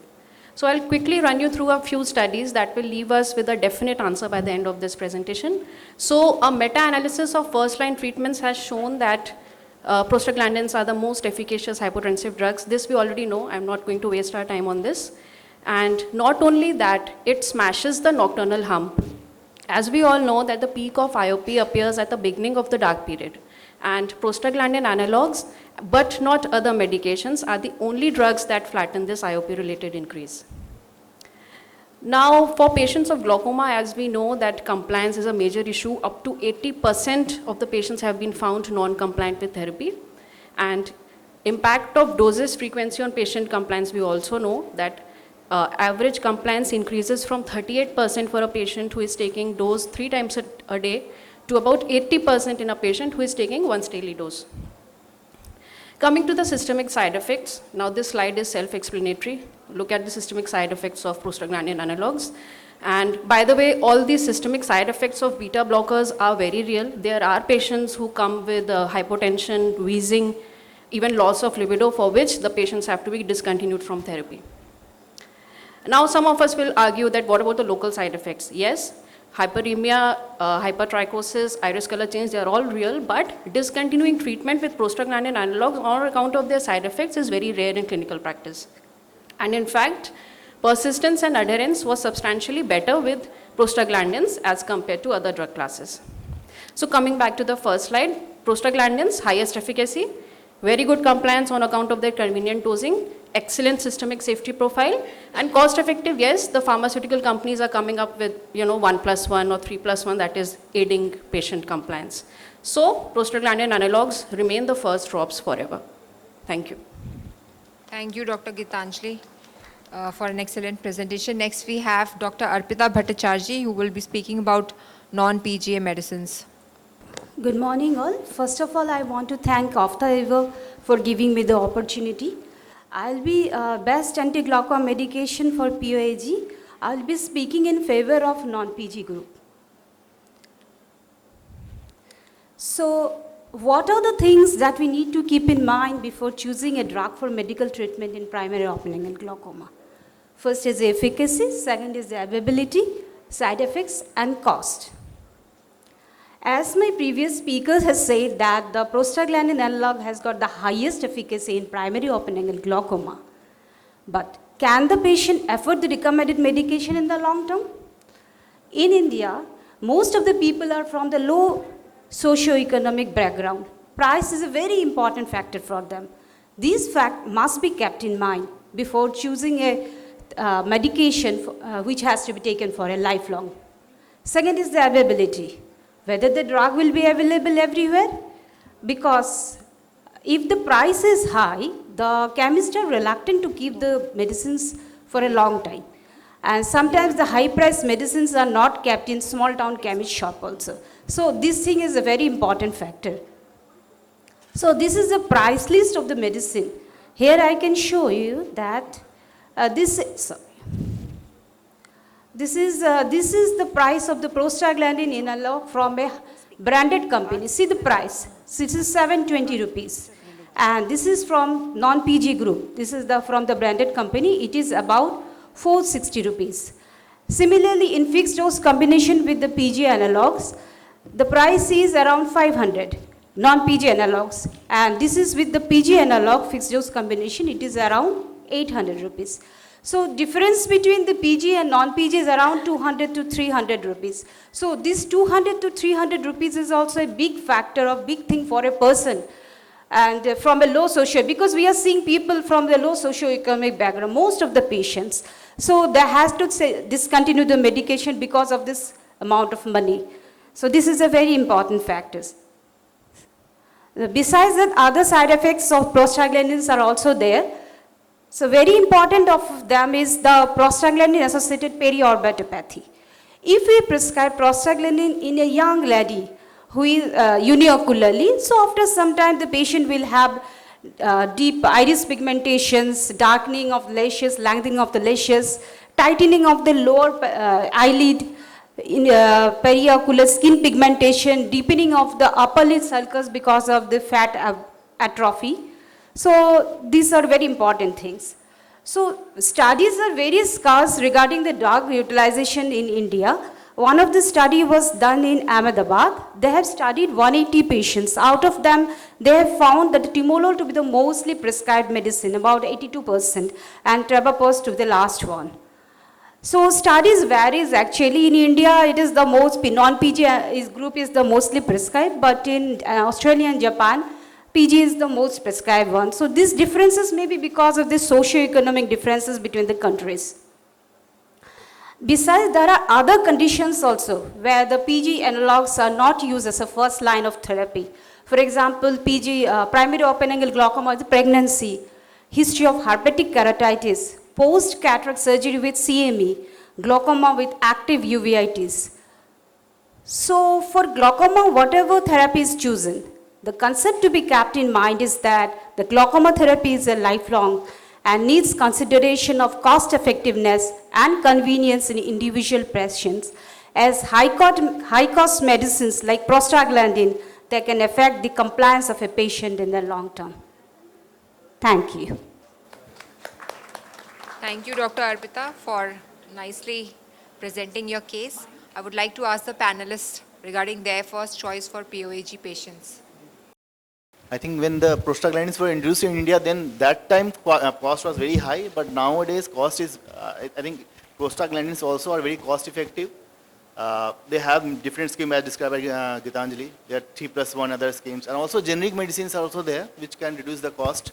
And compliance wise also prostaglandins is very good because once a daily dose, so it is easy to remember. Yes, there are other side effects of prostaglandins like periorbitopathy, pigmentation and those things. So in specific conditions cannot be given. Otherwise, if we see the efficacy of a drug and if you have to start a treatment, most likely in most of the conditions that we are seeing today, angle-closure glaucoma, normotensive glaucoma or many conditions, pigmented glaucoma, pseudoexfoliation, in all those conditions, prostaglandin has become the drug of choice nowadays. So if you don't consider price as the only factor, which is also sorted out mostly now, I think prostaglandin is still the drug of choice in most of the glaucoma. But there are glaucoma where you cannot start this, like pregnancy and other things, uveitic glaucoma. In such cases, obviously other medications also there. But they are also costly. They are not very cost effective, like dorzolamide, brinzolamide. Apart from timolol, all other drugs are equally costly as prostaglandin nowadays. I want to just give an example. Yeah, sure. Day before yesterday, I have seen one patient. She was a POAG patient. I have given her latanoprost. So she was using it for 2 to 3 years. She was from a very good background. I thought that she will be using it. To my surprise, she said that, please, I'm not going to use it. Please kindly change it to other medication. So it's a pinch on my pocket. So I was really surprised because I have seen the lady. I thought like she is going to use it. That's why I prescribed her latanoprost. But she also said that no, sorry. After 2-3 years, she said no, please change it. So this is a practical experience we see every day. No financial interest, but I think you could have put her on Biomatelis. It's very cost effective, within 350. Biomatelis is there. But these people also, they come with lot of side effects and all. They said, no, I'm having this red eyes and all this. Especially the lady, I don't think so they will like it. What I personally do is whenever I prescribe a patient a prostaglandin analog, I tell the patient in advance that, this is going to cause redness in your eyes. And it is a kind of a sign that this medication is working. So you need not worry. You need not worry about it. In about 3 months' time, it will gradually subside. But the most important thing that this drug is taking care of is that it is reducing your IOP. So it works in my case at least. It has to start with a BD dose, and people start saying that at 7 o'clock we are not available, at evening 7 we are out, we cannot put the drop, but it's convenient for them when they are using it at night. And with other drugs, the side effects are much more complaining, like when they are having allergy, severe allergy. Patients come when their whole skin is eroded, especially with brimonidine drops. So in prostaglandin, they may be complaining about hypertrichiasis and that, but they are not so worried. Since if they tell you that you are doing well with your prostaglandin analog and your fields are not progressing and you are stable, they are much happier. They are not complaining that I'm having this pigmentation and that. But with the other drops, and if we talk about the ROCK inhibitors also, they are also not giving us that much comfort as yet. Some are doing well, but many patients are coming back with the complaint of redness. So in prostaglandin, that type of immediate problem is much less. Maybe they have this redness, which you were telling, for about a month or so, but that gets subsided and patient gets happy with the prostaglandin analogs. I'll agree with Dr. Arpita actually. If I have to start on some EVA, PG analogs, I would think twice before starting PG analogs. I would start on timolol or something because it has PAP or redness or hypertrichosis. Those are common, very common. So even in affording patients, you will go to? If the patient is pretty looking lady, white and very much conscious about the beauty, then obviously, yeah. And Tamanasi is very correct. Marwa madam's especially opinion. if the patient is... Patients only come and tell that I am facing this redness, there is dark pigmentation below my eyes, so can you please shift the drugs? Patients only come and... Actually, in young patients, especially if it is unilocular, then never prostaglandin as a first drug. And finally, the opinion of the chair. Maitri ma'am. Already opinion is given, so if you start the patients, you have to just see the profile of the patient. So whom we are dealing with, according to that, prostaglandin, the main advantage is your convenience, once a day therapy. So better if the patient is lady and all, don't try the bimatoprost first, especially uniocularly as it has been said. So latanoprost is the thing, and you can go, if the patient cannot afford, so you can try the generic also and see what the result you are getting, because your compliance is very good in prostaglandins. Otherwise, if it is a bilateral and bimatoprost, actually the lower strength does not cause that much of a problem in all the patients.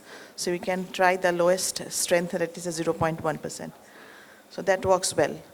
Otherwise, if the cost is real an issue, the best thing is the beta blocker. So unless and until there is specific contraindications, you can try the beta blocker also. And we welcome Dr. Preeti. Hi. So ma'am, your opinion regarding? From whatever I got in these 3-4 minutes, so it depends on what is important. If the patient is in an advanced stage of glaucoma, then the blackening and all that cosmetics take a backstage. And then prostaglandin remains my first modality of treatment. Also, in prostaglandins also we have the gentler ones like latanoprost. So you could try latanoprost, in which the periocular pigmentation is not so much. So if my thing is to reduce the intraocular pressure, it is prostaglandin analog. But if the patient does not have too much of glaucomatous damage, then maybe beta blockers, but my first choice is prostaglandins. Tafluprost was a wonderful one where you did not have this, but unfortunately we don't have it available anymore in India. But latanoprost works as well. The final verdict, I think, has already been said. So far as the approach to medical management is concerned, first thing is to set the target IOP. Once the target IOP is set, then it is said that you have to choose the medicine which has least dosing, the cost is also less, and the least side effect is there. So keeping all those things in mind, I think prostaglandin is the first choice in most of the cases, except those things that are already mentioned. Yes, except the contraindication. Yeah. So we move on to our third topic, which is primary angle closure suspects. So laser peripheral iridectomy for all patients versus LPI only for few high-risk cases. So speaking for all cases is Dr. Ritu Gadia, who is a consultant in Rotary Narayan Netralaya. Good morning all. I am speaking for LPI for all patients in primary angle closure suspects. As we all know, there is high incidence of angle closure glaucoma in India, about half of the all adult glaucomas, and blindness is 3 times more common than open angle glaucoma. Indian study says that in 5-year progression rate of PACS to PAC is about 22%, and 5 years is a very small time in a long span of glaucoma patients. And gonioscopy is highly subjective. Findings vary with amount of the light used and the mechanical compression of the eye, and for that you need UBM or ASOCT for accurate diagnosis of close angle. In this review article by Sihota madam, in the Indian perspective on primary angle closure glaucoma and suspects, she had recommended that in India, all eyes that show an anatomical and familial predisposition for PSC should have an iridotomy. Pandav et al. Have also recommended that LPI appears to alter the natural course of PSCS favorably. In IPES study, it was recommended that if LPI is performed in the early stage, it can reduce the high risk of blindness from PSCG. And whatever we evaluate in our chamber, that may not give us the whole complete picture. There are many activities of daily living in which there are intermittent closure of angle and raised IOP in predisposed eyes, like Valsalva maneuver, stress in dark room conditions, and near work in dim light condition. In this study by Vijaya madam et al., and they have followed up the LPI patient in PSCS cases after 2 years, and they have confirmed that there was no increase in IOP or an acute attack of glaucoma after LPI. LPI is most effective when it is in decreasing IOP when performed in the early stage of the disease. Once synechial closure develops or glaucomatous optic atrophy develops, its effect is more subdued. In the retroanalysis of an acute angle closure crisis, it was found that there were multiple opportunities for intervention to avert the acute attack. ZAP trial was a community screening, and patients who are themselves coming in the OPD might have some subtle signs and symptoms such as headache. And who is at risk? Person who needs dilatation. Patient coming to you needs dilated thorough examination. There are very few side effects. It's very few and very safe procedure. And there are some cataract progression. That is good. That is good in terms of your PSCG treatment. If patient progress, you can remove the diseased lens for the permanent cure of the angle which is narrow. To summarize, we are causing no harm to the patient. We are definitely preventing acute crisis. There are various activities which cause intermittent episodes of closure. LPI is most effective in the early stage of the disease. Patient do need dilated examination, and we can do lens extraction of a cataractous lens if it progresses to PSC. Thank you. Thank you, Dr. Ritu, for an excellent presentation. Next, we move on to LPI for all. Dr. Sudipta Ghosh, who is a senior consultant in RN Tagore. She will be speaking for only high-risk cases. Good morning, everybody. It's a pleasure to be here amongst all of you. So, to speak against the topic, YACPI for high-risk cases. As we all know, laser peripheral iridotomy, we have to know the indications. Why actually do we need a peripheral iridotomy for such patients? One important thing, in institutes where the AOCT is not available or UBM is not available, you have to master the technique of gonioscopy. And next comes to the management and the complications of the laser itself. As Dr. Gadia has already told you about the indications, just a brief run through. The indications include the acute primary angle closure glaucoma, contralateral prophylactic YACPI needs to be done, primary angle closure suspects, the primary angle closure and the primary angle closure glaucoma, secondary angle closure mechanisms, and other indications include the pigmentary dispersion syndrome, the plateau iris configuration, the aqueous misdirection, congenital anomalies, and systemic drugs which affects the iridocorneal angle. Now, how many of us know how to detect these diseases or these indications on gonioscopy? Until and unless you master the art of gonioscopy, it is very difficult to assess and diagnose the angle structures. Now coming to gonioscopy, in the first picture you can see the angle structures. The next we have a total complete closure of the angles, and the third picture shows us the narrowing of the angles. Since we know that the laser has its own complications, we have seen that post-laser PI, there is a transient increase in IOP, which can cause an effect on the optic nerve head, which is already damaged. There is anterior chamber bleeding. Some of us have dealt with it for a week, 2 weeks, where we see a high FEMA. And after the laser PI, we can see that the oozing of the iris bleed is still there, and it takes time for the hyphema to wear off. Now in such cases where their hyphema is there, we know that there can be blood in the angle, it can clog the trabecular meshwork again. Again, there could be a rise in intraocular pressure. We need to put the patient on steroids. Again, the steroids we know that can cause a steroid-induced glaucoma. So on and so forth, it's a vicious cycle. So actually after the lag PI, we may be back to square one where there would be difficulty in managing the intraocular pressure. Visual dysphotopsia is also a common problem. Cataract progression.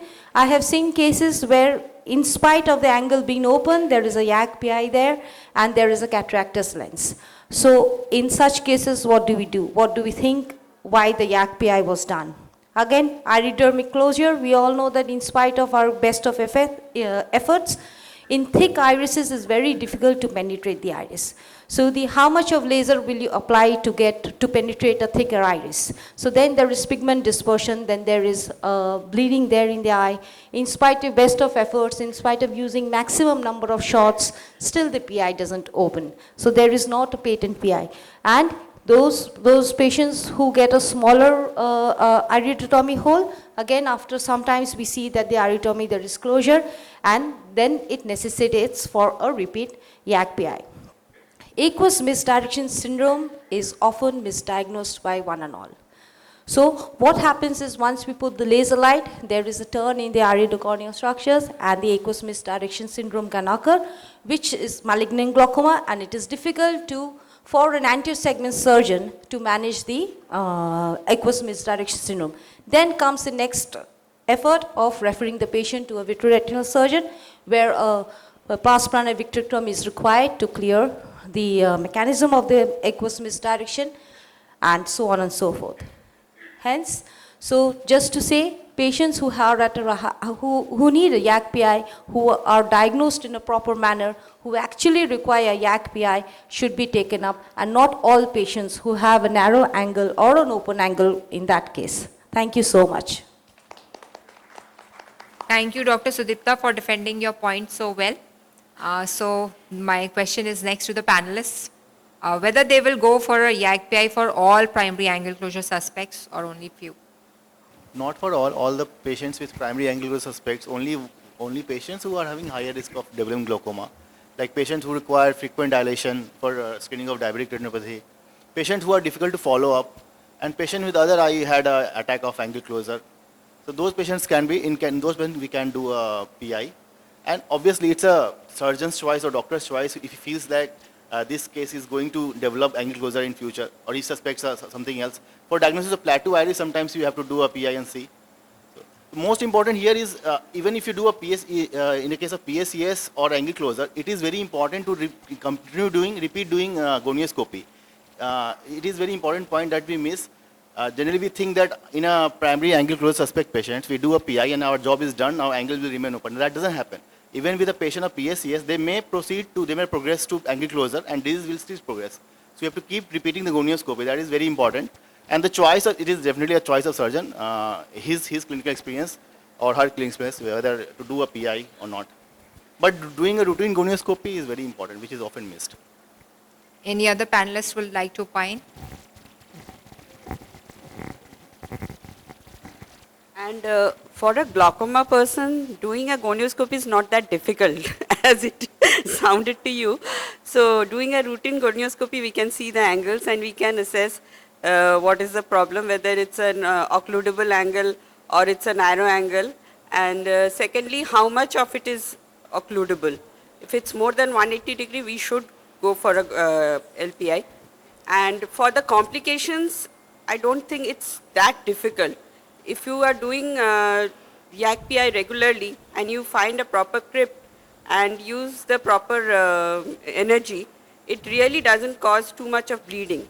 In one cases, maybe some exceptional cases, there may be hyphema, but routinely when we are doing the YAG PI, we usually don't face these problems.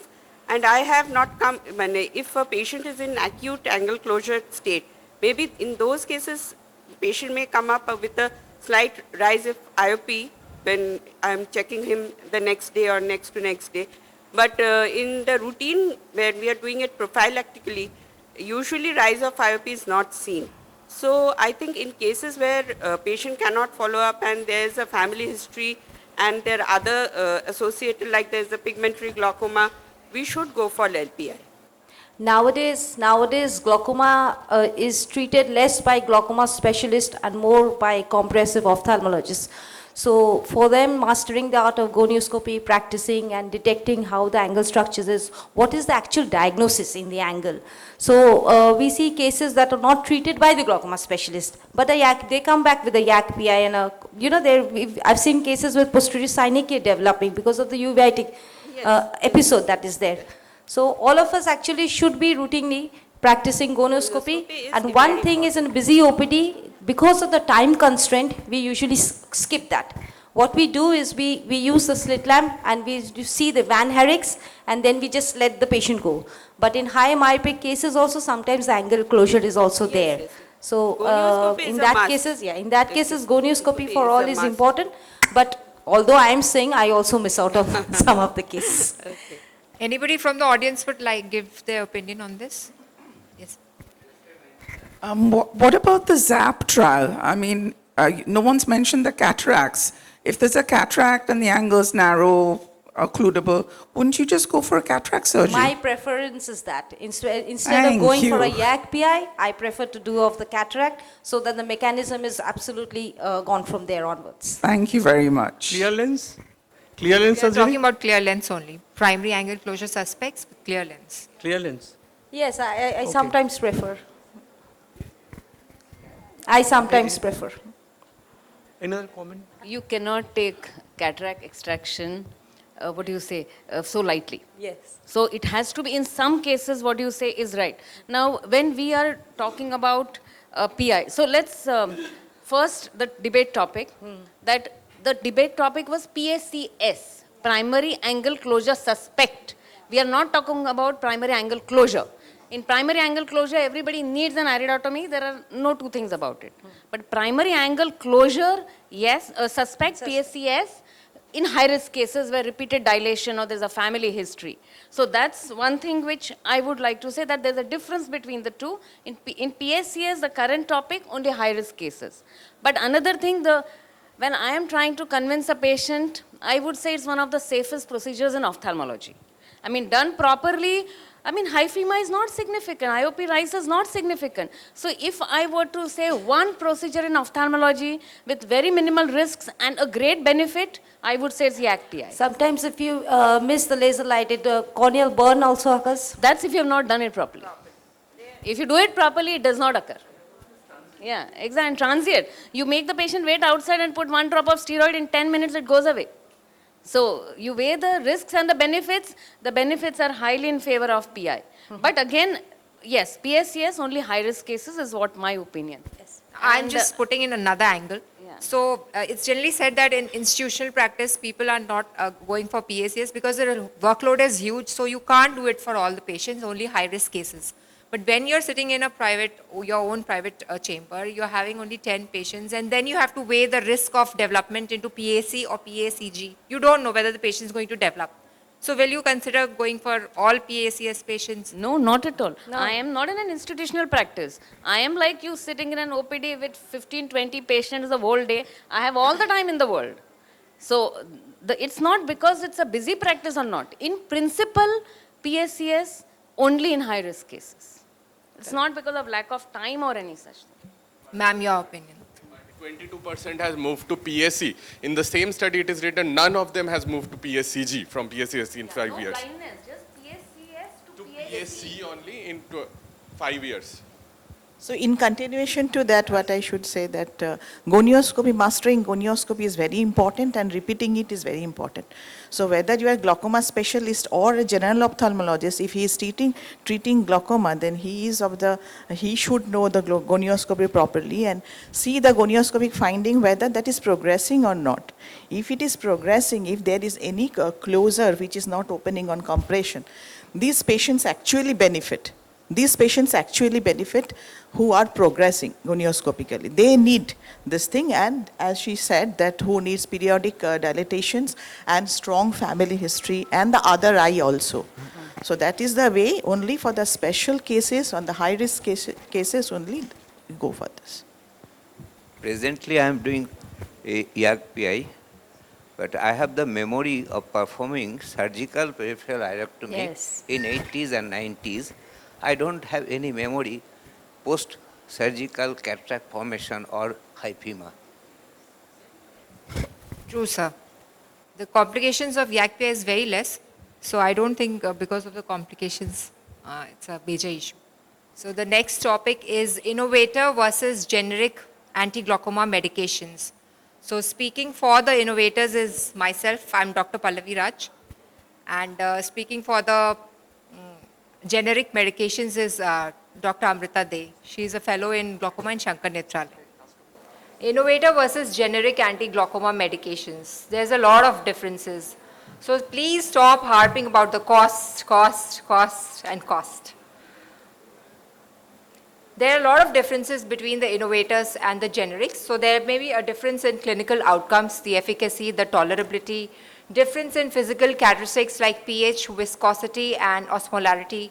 Packaging and bottle differences may be there, bottle shape and hardness, drop volume, and color. Differences in formulation of ingredients, that is stability over time and under heat stress. I don't have any financial interest, let me first say that, before I move on to the next slide. So first, the topic is differences in clinical outcomes, efficacy, and tolerability.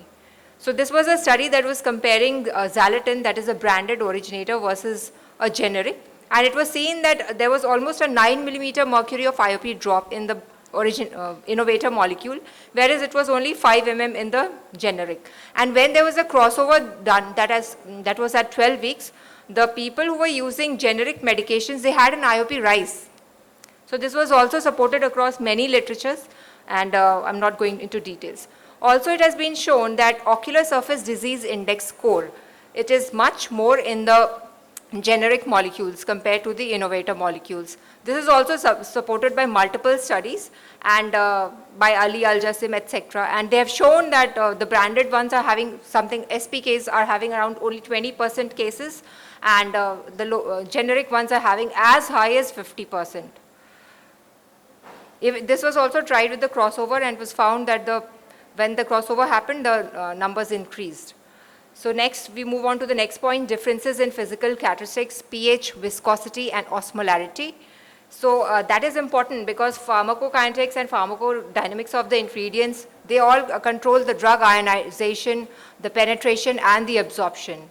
So here we can see that the red one is the innovator molecule and the others are generic, and how much the pH is varying. Now, viscosity can also affect the effectiveness and comfort of eye drops. So if they are highly viscous solutions, they decrease the bioavailability of eye drops. They have smaller drop volumes, which also means that there is lesser efficacy.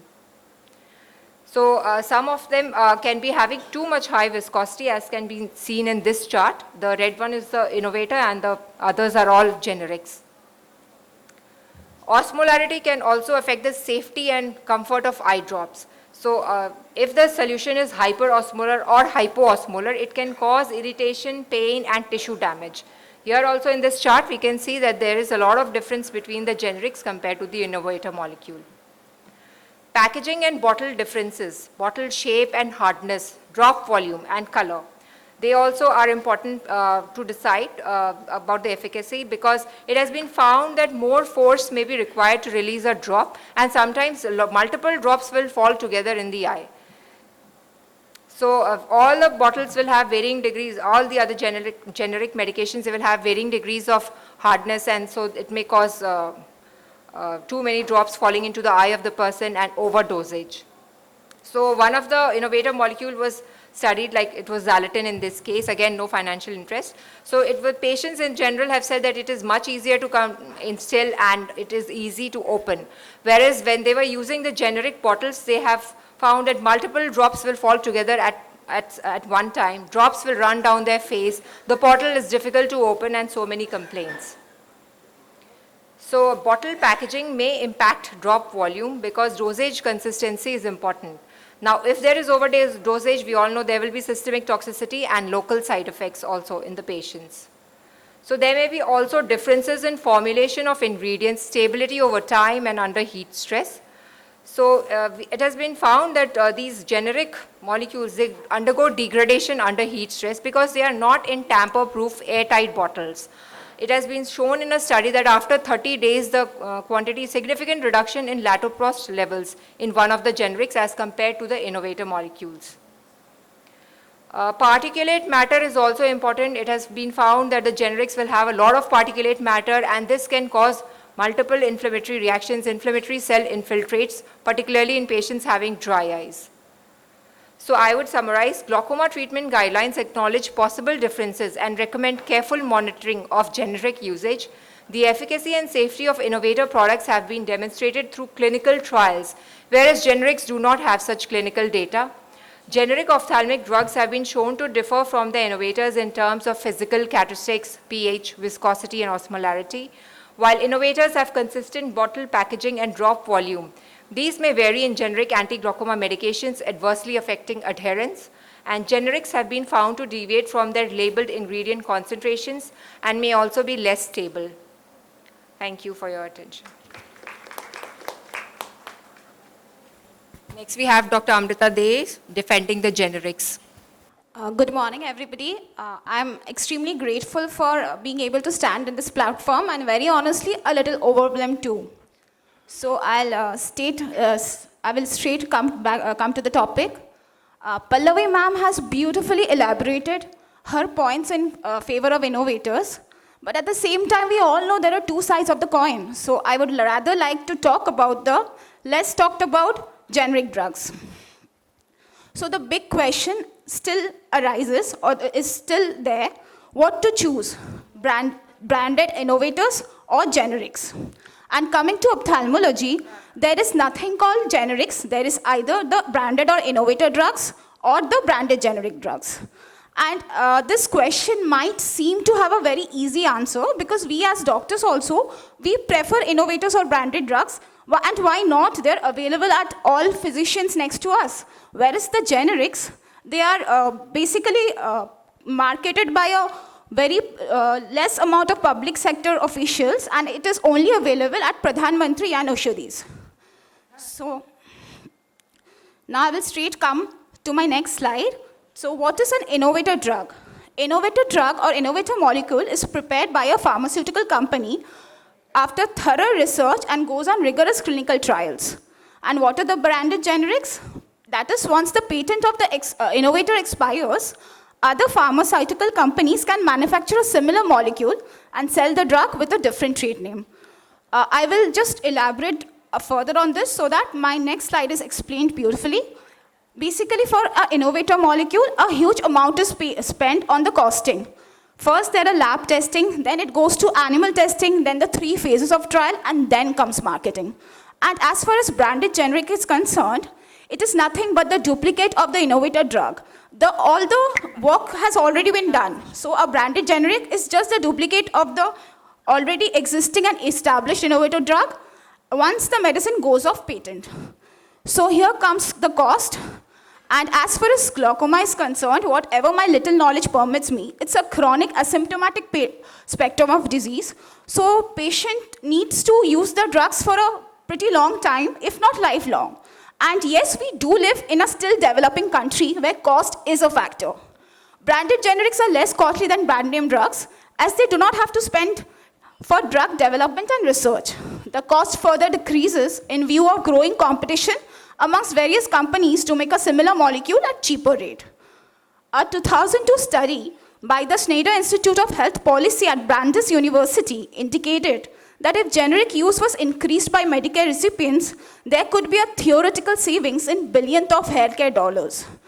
Similarly, a 2005 report estimated that for every 1% increase in generic drug use, overall spending on prescription drugs would reduce between $1.3 to $4 billion annually. So this is a graph showing the difference between branded and generic medications for various medication classes. A huge difference is seen between branded prostaglandin analogs and generic combination. So this can provide a strong incentive of switching a patient from the branded or innovator counterpart to its generic counterpart, especially in low-income group patients. This slide further elaborates my previous point. This is based on a 6-year-old study that was done, and it elaborates the percentage difference between branded and generic medications for various medication classes. So it is seen that a branded or an innovator prostaglandin analog is 44% more costlier than its generic counterpart, which is followed by beta blockers, alpha agonists, and cholinergic agonists.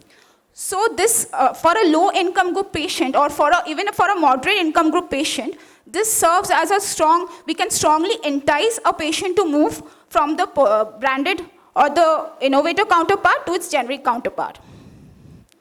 Now comes the million-dollar question. Costing, we all know, branded generic drugs are cheaper than the innovator counterparts. But whether they are equally efficacious or not is where our decision lies. And since testing for bioequivalence and therapeutic equivalence is not feasible with ophthalmic drugs, generic formulation only have to demonstrate the pharmaceutical equivalence. These drugs, the branded drugs, get approval if the active and inactive ingredients are within 5% of the level found in the innovator formulation. So if it is beyond 5%, which is the acceptability rate, the branded generics will not be permitted to come to the market in the first place. Various studies have shown that the efficacy of both groups of the drugs are comparable. I'll quickly come to my studies. This was a study done by Digoini et al. It was an evaluation of therapeutic non-inferiority of latanoprost ophthalmic solution and xalatan in patients with glaucoma or OHT.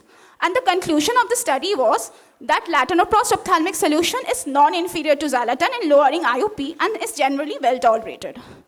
Now coming to the next study, it was by Kim et al. And they reported a better efficacy with generic latanoprost in comparison to other branded PG analogs. This was a retrospective study in which authors reported a better efficacy of generic latanoprost in terms of less requirement of second drug and secondary glaucoma procedures. Another study backing my point, this was a prospective study comparing xalatan eye drops and two similar generics as to the efficacy and safety profile. And here there was no significant difference recorded in the effectiveness of each generic prostaglandin compared to its original. Coming to another study backing my point, this was comparing the efficacy and tolerance of generic travoprost with its brand name formulation in a randomized crossover trial, and both showed similar results in terms of IOP lowering. That is, the brand name travoprost as well as generic travoprost had shown similar pattern of IOP lowering, as well as the adverse effects were almost similar. This is another study of long-term IOP lowering efficacy and safety of tumoral maliate gel forming 0.5% compared to its other counterpart. And here also both treatments were clinically effective in lowering IOP and maintaining reductions over a long-term use. This was for a fixed drug combination study. Efficacy and safety of glaucoma patients switched from a 2% or 0.5% timolol fixed combination brand name drug to its generic counterpart. And it was seen after the switch, the IOP lowering effect of generic drug Batidor was similar to that of brand name Cosopt in monotherapy as well as in combination therapy with prostaglandin analogs. There was no significant differences in power found in terms of discomfort symptoms and discomfort scores between the two drugs. Now, coming to the last point of adherence, Schwartz et al. In a study in 2008 have studied the adherence of generic drugs, and he has seen a paradoxical increase in compliance as well as in adherence for generic drugs for a low to moderate income population. So glaucoma medications are only effective when they are consistently and administered properly. In general, generic eye drops are believed to increase adherence because it is more affordable. Now coming to my last slide, as ma'am has beautifully pointed out the shortcomings of generic drugs, we can also try to avoid those shortcomings. This is how several insurance companies provide reimbursement on generic drugs only if they are available. So they need to be made widely available. Different generics come in different color bottles. So in order to ensure that patient is taking the right medications, we can ask the patient to bring along his medications every time he pays a visit to us. and it ensures lifetime adherence as the generics are better suited to from early to moderate stable disease. Here are my references. Thank you so much. Thank you, Dr. Amrita, for your presentation. Now we are running late, so in regards of time, I would just like a quick comment from the chairperson. I would say a lot of our mental biases because of what the innovator companies, they come and sit and brainwash us in our clinic. According to me, we should divide companies into good companies and bad companies, not innovator companies and generics. So there are some companies which I avoid like the plague, but they are not necessarily Indian companies. So I would say you have some preferences, but that should be based on your personal experience. I don't think generics are bad, but there are some companies where I don't like their products and I don't use them. So bottom line is good companies and bad companies, not multinationals and Indian, no. Okay, thank Gayatri, you. ma'am. There's one small, I would like to know the experience of the audience panelists and the chairperson regarding Rho kinase inhibitors, because the company who are financial partners, apart from that, no financial interest, but your honest opinion of how you felt and what your experience has been. What was there before? That were the generics versus branded. Yes, ma'am. Please Yeah, so continue. in those situations, if the patient can afford, go for the innovators. If the patient cannot, then for good companies and bad companies. You should not rely on all the companies who are coming up with the products. So the efficacy is not as good as the good company products. Actually, there are some issues with the generics. What I found in my practice is that sometimes patients complain that the vials finish more quickly.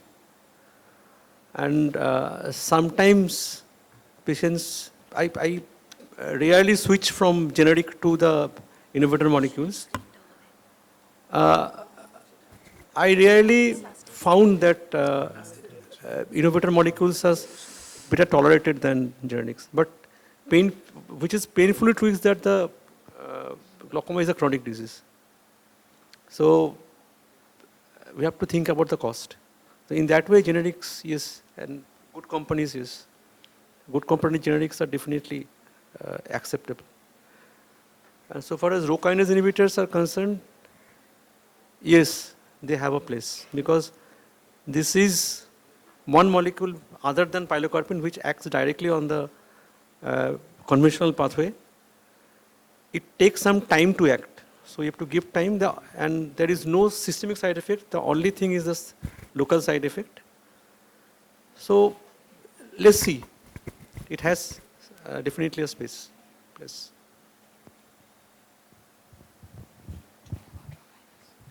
All right. Rho kinase inhibitors, I would say, I would compare it to a cricket team. That the opening batsman has to be good. And sometimes the bowler or the trailing batsman, they help. So I would, in my practice, Rho kinase inhibitors are the trailing batsmen. The opening batsmen are prostaglandin PGA analogs and the beta blockers. But there is some days when the opening batsman and all the middle order goes for 0 and Harbhajan Singh will score a century. So this is what I have observed, that in my practice, it is the 4th line of medication, and it has a good dosage, twice a day or once a day dose schedule. But the IOP lowering, when it was being tested, it did not pass the non-inferiority to timolol. So its efficacy is just about, in clinical practice, equal to or a little less than timolol, even though the mechanism of action is very exciting. You feel it is twice, 2 or 3 mechanisms by it acts. So it should have a good lowering IOP, but no, it is equal to or a little less than timolol. So in my practice, yes, it is the 4th line of treatment and it works. There is a little bit of redness which patients complain, but there are patients in whom nothing else has worked and only Rho kinase inhibitors, when I tried, it worked.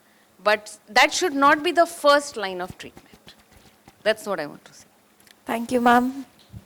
Do we have any further comments? Basically, for the prostaglandin analogs and beta blockers, they are been compared with any kind of, for comparing the efficacy. In those situations, these actually work wonder. But for the ripasudil and nepasudil, it is not having that same kind of thing. It sometimes works like anything, but it sometimes does not work at all. So it is definitely is there in my fourth choice for the persons whom I want to delay my surgery, or I am not able to do the surgery for that patients. I can try on them. Sometimes it works, sometimes it does not. And the local side effects, that redness, that in those patients does not matter because they are usually in the advanced stage. And I always counsel the patients that either you do surgery or use the medication. So redness does not actually cause that much of problem, especially when ripasudil is combined with beta blocker, redness reduces. But IOP lowering efficacy is not, you cannot predict actually, it's not predictable. You can try it and see whether it works or not, to my experience. Thank you, ma'am, for your comments. So next, I would like the speakers to be facilitated. Dr. Taslima Bala, can you please come and facilitate our speaker, Dr. Sudipta Ghosh? Dr. Gitanjali Sharma, please. So all the speakers, please come one by one. Dr. Gitanjali Sharma, Dr. Sudipta Ghosh, Dr. Ritu Gadia, Dr. Taslima. Can I have Dr. KP Saha to facilitate the next speaker? Dr. Ritu Gadia, please. Dr. Subir Pramanik to facilitate Dr. Soumya Kundu. Can I have Dr. Leela Chandramohan to facilitate the next speaker? Dr. Arpita. Dr. Tulika Ghoshal to facilitate the next speaker.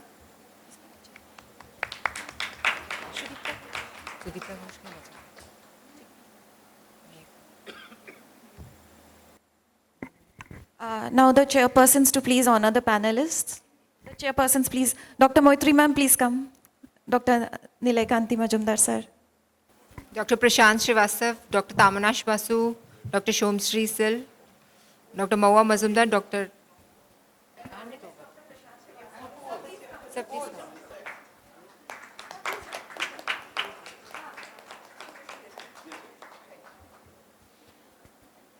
Dr. Tamanash Basu.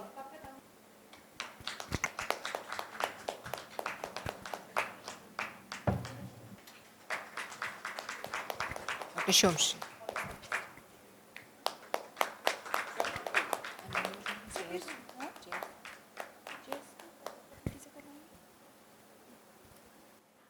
I could request Dr. Preeti to please come over and facilitate our chairperson, Dr. Maitri Das. Madam.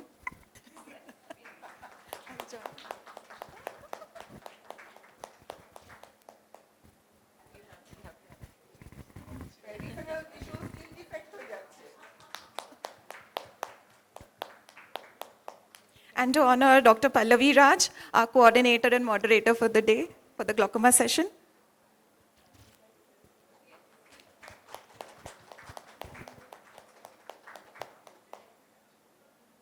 So the most awaited talk from our guest speaker, the Ophthaeva oration.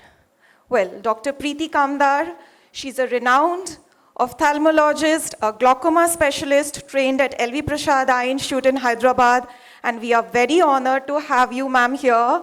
It is our privilege. Kolkata welcomes you. So Dr. Kamdar's Eye Clinic in Matunga, Mumbai is a 100-year-old institute and is a center of excellence for glaucoma and retinal diseases. She is invited as faculty for national and international ophthalmic conferences and is involved in teaching postgraduate ophthalmology students.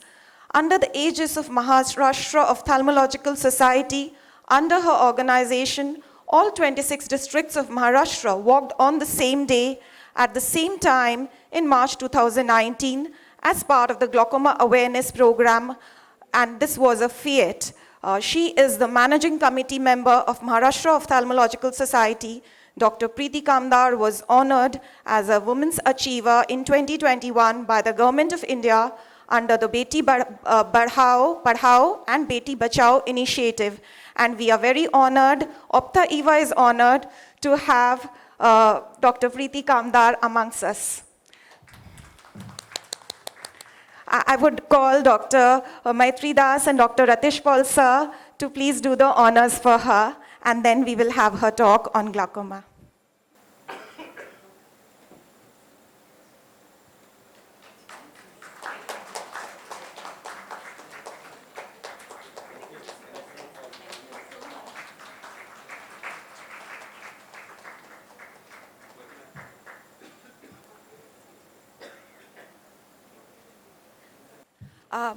I would also like to invite Dr. Chandni and Dr. Debarati, who had a beautiful, we started with Saraswati Vandana in the morning, and we would like to facilitate them. Dr. Chandni and Dr. Debarati, please come over. And I'm sure the people who joined us, a little later must have heard it on the WhatsApp video shared. So I would request Dr. Maitri Das, madam, please come over. Dr. Ratish Paul sir.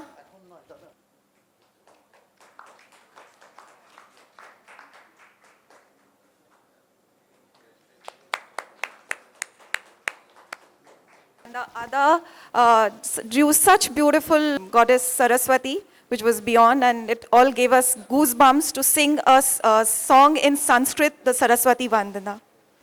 Thank you, everyone. It's a pleasure being here in Calcutta. And I thank Dr. Swati Agarwal for inviting me here.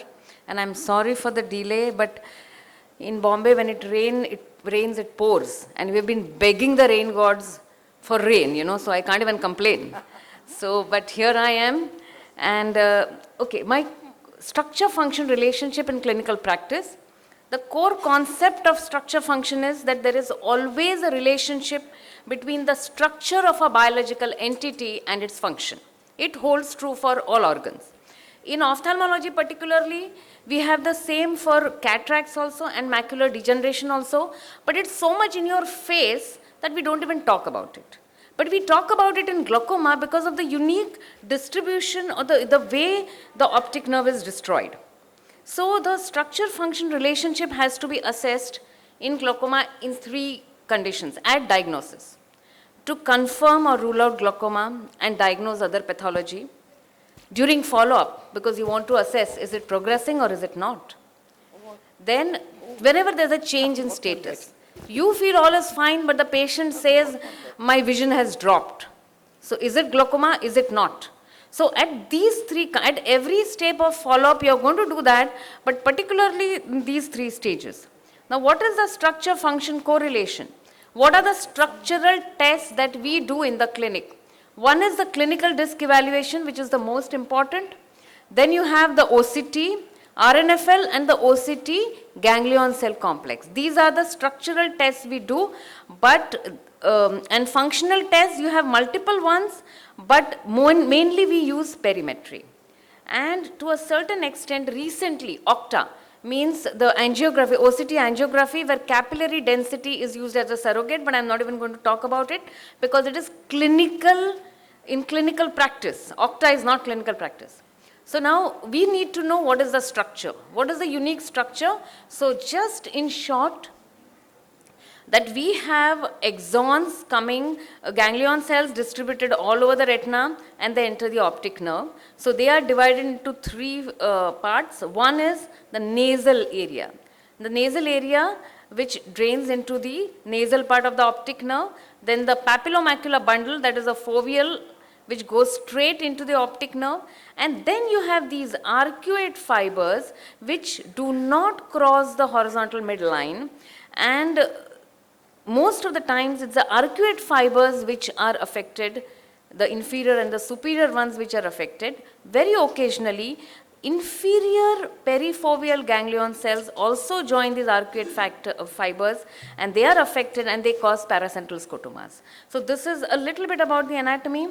What is the characteristic? Now the function. Function is a field effect. You have to know that because the superotemporal and Inferotemporal fibers are affected first. The nasal field is affected earlier than temporal. Why? Because field damage is opposite to the area of disc damage. This is the basic principle you have to know. And you have to know, because these fibers respect the horizontal meridian, the field effects also respect the horizontal meridian. Now the nasal field is affected earlier than temporal, and the temporal field remains even when the vision is in its last vestiges. Even PL vision, you will find temporal vision is present and it may be absent in the rest of the quadrant. So that is the speciality of glaucomatous field loss. Now let's see how do we correlate it clinically. Now this is an optic nerve. If you see, I can see a thinning here and you see a nerve fiber layer defect here. This is what clinically, this is the structural test. So functional you should know. If you know the structure, you should know the function. So what is, estimate the field loss. Where do you think it will be? If it is a superotemporal thinning, the field defect has to be inferonasal. So if on perimetry I get this, yes, there is structure function correlation and it's true. So I know that this field defect is a true defect and is caused by this particular pathology, superotemporal. So this is how it is. Second, I see the field and the field tells me that it's an inferonasal, this is a germ scotoma. What will be the disc? So the disc should have a superotemporal thinning, and this is exactly what it is. So it is correlating clinically, so I believe the field because it is correlating with my clinical assessment of the optic nerve. Now sometimes you may have these field effects and you will say it's not correlating. Now these are the types of field effects you will see only and only when you see the nerve with a 90D and 3-dimensionally, because there is a notch which is here, which is hiding here and you won't even see it. This looks like a perfectly healthy disc. So this is what it is. Now if it does not correlate, go back to your clinical examination and see whether have you missed it. Alright. So this is again, I am talking only clinical. Now there are people who ask me, why not OCT? OCT is a part, OCT is not clinical. OCT is an accessory to what you suspect clinically. Alright. So now this is a very dense superior arcuate scotoma. What do you expect in the disc? Will it be thinning? Will it be notching? Where will it be? So if it's a superior scotoma, you have to have a inferior thinning or notch. Looking at the density of the thinning, it should be density of the scotoma, it should be a notch and there should be pallor also. And is it clinically? Yes. So I get an inferior notch, a complete destruction. So when there is complete destruction of the inferior neuroretinal rim is when I'm going to get such a dense scotoma. So you can not only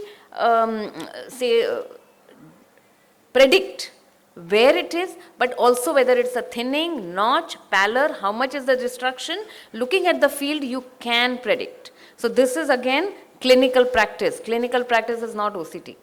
Now sometimes you have this kind of a disc and you have this kind of a field. So from a clinical aspect, the large inter-individual variation is the main reason. This is one area where it's not correlating. You would expect a pretty bad field effect, but which is not there. And this prevents us. So sometimes this inter-individual variation and the large access which our optic nerve has, it prevents us from predicting accurately the structural damage and the functional damage. This variation is more in early glaucoma than advanced glaucoma.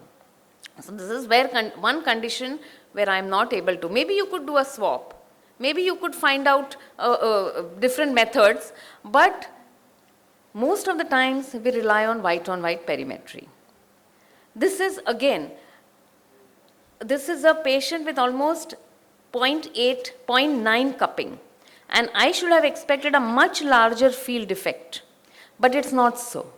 So one thing is what I wanted to, patients having similar disc changes. So you have 2-3 patients all having 0.8 to 0.9 cupping, all of them will not have similar field changes. They may have something representative, means if you have an inferior notch, all of them will have a superior field defect, but the extent of the defect will vary. So you have to remember that patients having similar disc changes will not have similar field changes. Now for this one patient, you see that there is a nice nerve fiber layer defect here, which is much broader, much darker, and if you look careful, and there is a corresponding inferior thinning. If you look carefully, you will see that there is a superior, very early nerve fiber layer defect. So you would expect, what will you expect from the field? I would expect that the field should have a denser and a deeper superior defect as compared to the inferior. And is it correct? Yes. So this inferior RNFL defect and an inferior thinning is giving me a denser, more larger superior field defect. But the superior RNFL thinning has not caused any detectable perimetric change as of yet. So what, in this area of the disc, in the same disc, the greater damage should have a worse corresponding field effect here. If it does not correlate, go back, all right, and do your clinical examination again. This is the other eye of the same patient. Now look at this nerve. You will feel that it's healthy, all right, but on very careful examination, you will see that there is a mild thinning and mild pallor here, but more importantly, you will find that there is a nerve fiber layer defect here, which is very, very subtle. So if it's an inferior nerve fiber layer defect, I should have a superior field defect. Is it there? Yes, it is there. This was repeatable very, very early, but it is repeatable. So again, this is in the same patient, between the two eyes, the disc with the greater damage should have a worse field defect. This is clinical correlation.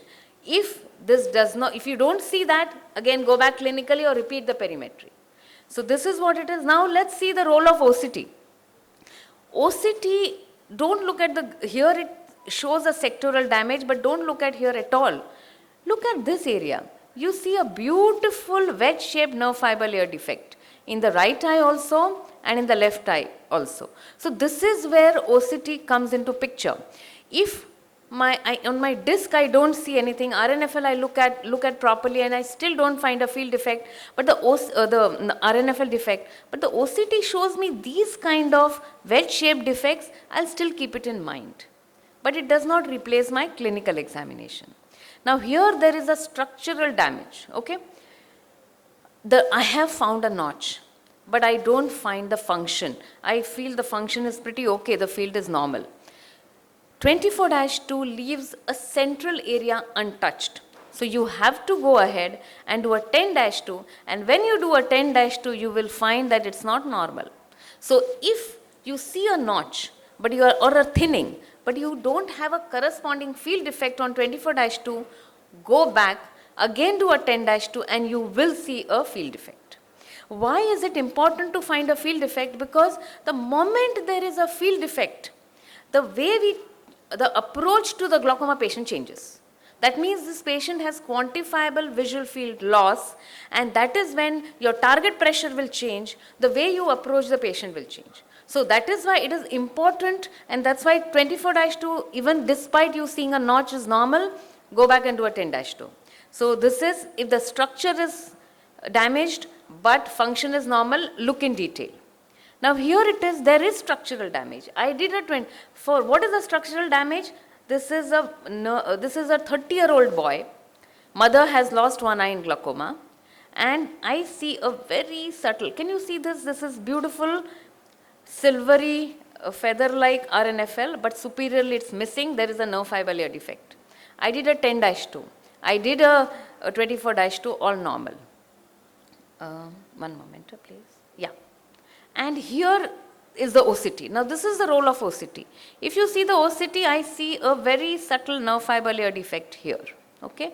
But it's a ganglion cell layer. Look at it. Exactly at the area where the nerve fiber layer defect is. So here I have confirmed that there is structural loss, but there is no functional loss. To treat or not is a different thing altogether. So this is again where the structure and function are not correlating, but this gives us the idea that many times structure is damaged, but function is not. Function gets damaged later. Now again, I see functional. Now this was a lady who has a very strong family history of glaucoma, and I do fields, optic nerve, everything for this patient, and I had written off that the optic nerve is normal. This is what I had written off, and I did a perimetry and I was shocked to find a field defect. So here is a condition where I found a functional defect, but I found that the structure is normal. So look carefully. There is a nerve fiber layer defect which I had missed. So nerve fiber layer defect is an extension of optic nerve examination, and if you find that there is a functional defect, the structure has to be damaged. So look carefully if you have missed it. Again the same thing. In the same lady you find a nice nerve fiber layer defect, a wedge shaped here. So what I am trying to say is that most of the times you will find agreement between structure and function. It will be in location, but in different patients you will have agreement in location but not in extent of damage.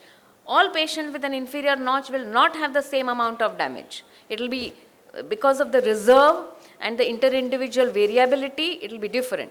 An inferior notch should have a superior scotoma, so that you have to keep in mind. Discs in different patients with similar disc damage, that is what I just said. But in the same patient, between the two eyes, the disc with the greater damage should have a worse field defect. This is part of clinical correlation.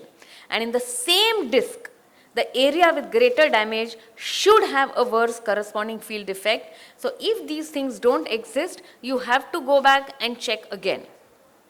This is what I'm saying. Now this is the right eye of a patient, of a lady who's around 70. She has this field defect in the right eye.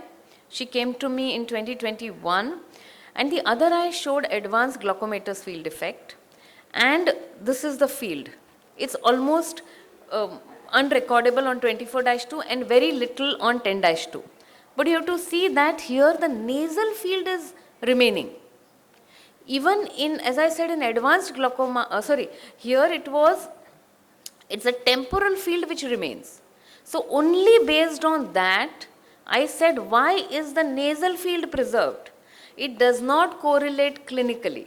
And that's when I advised an MRI, and it was a SOL hiding for about 10 years.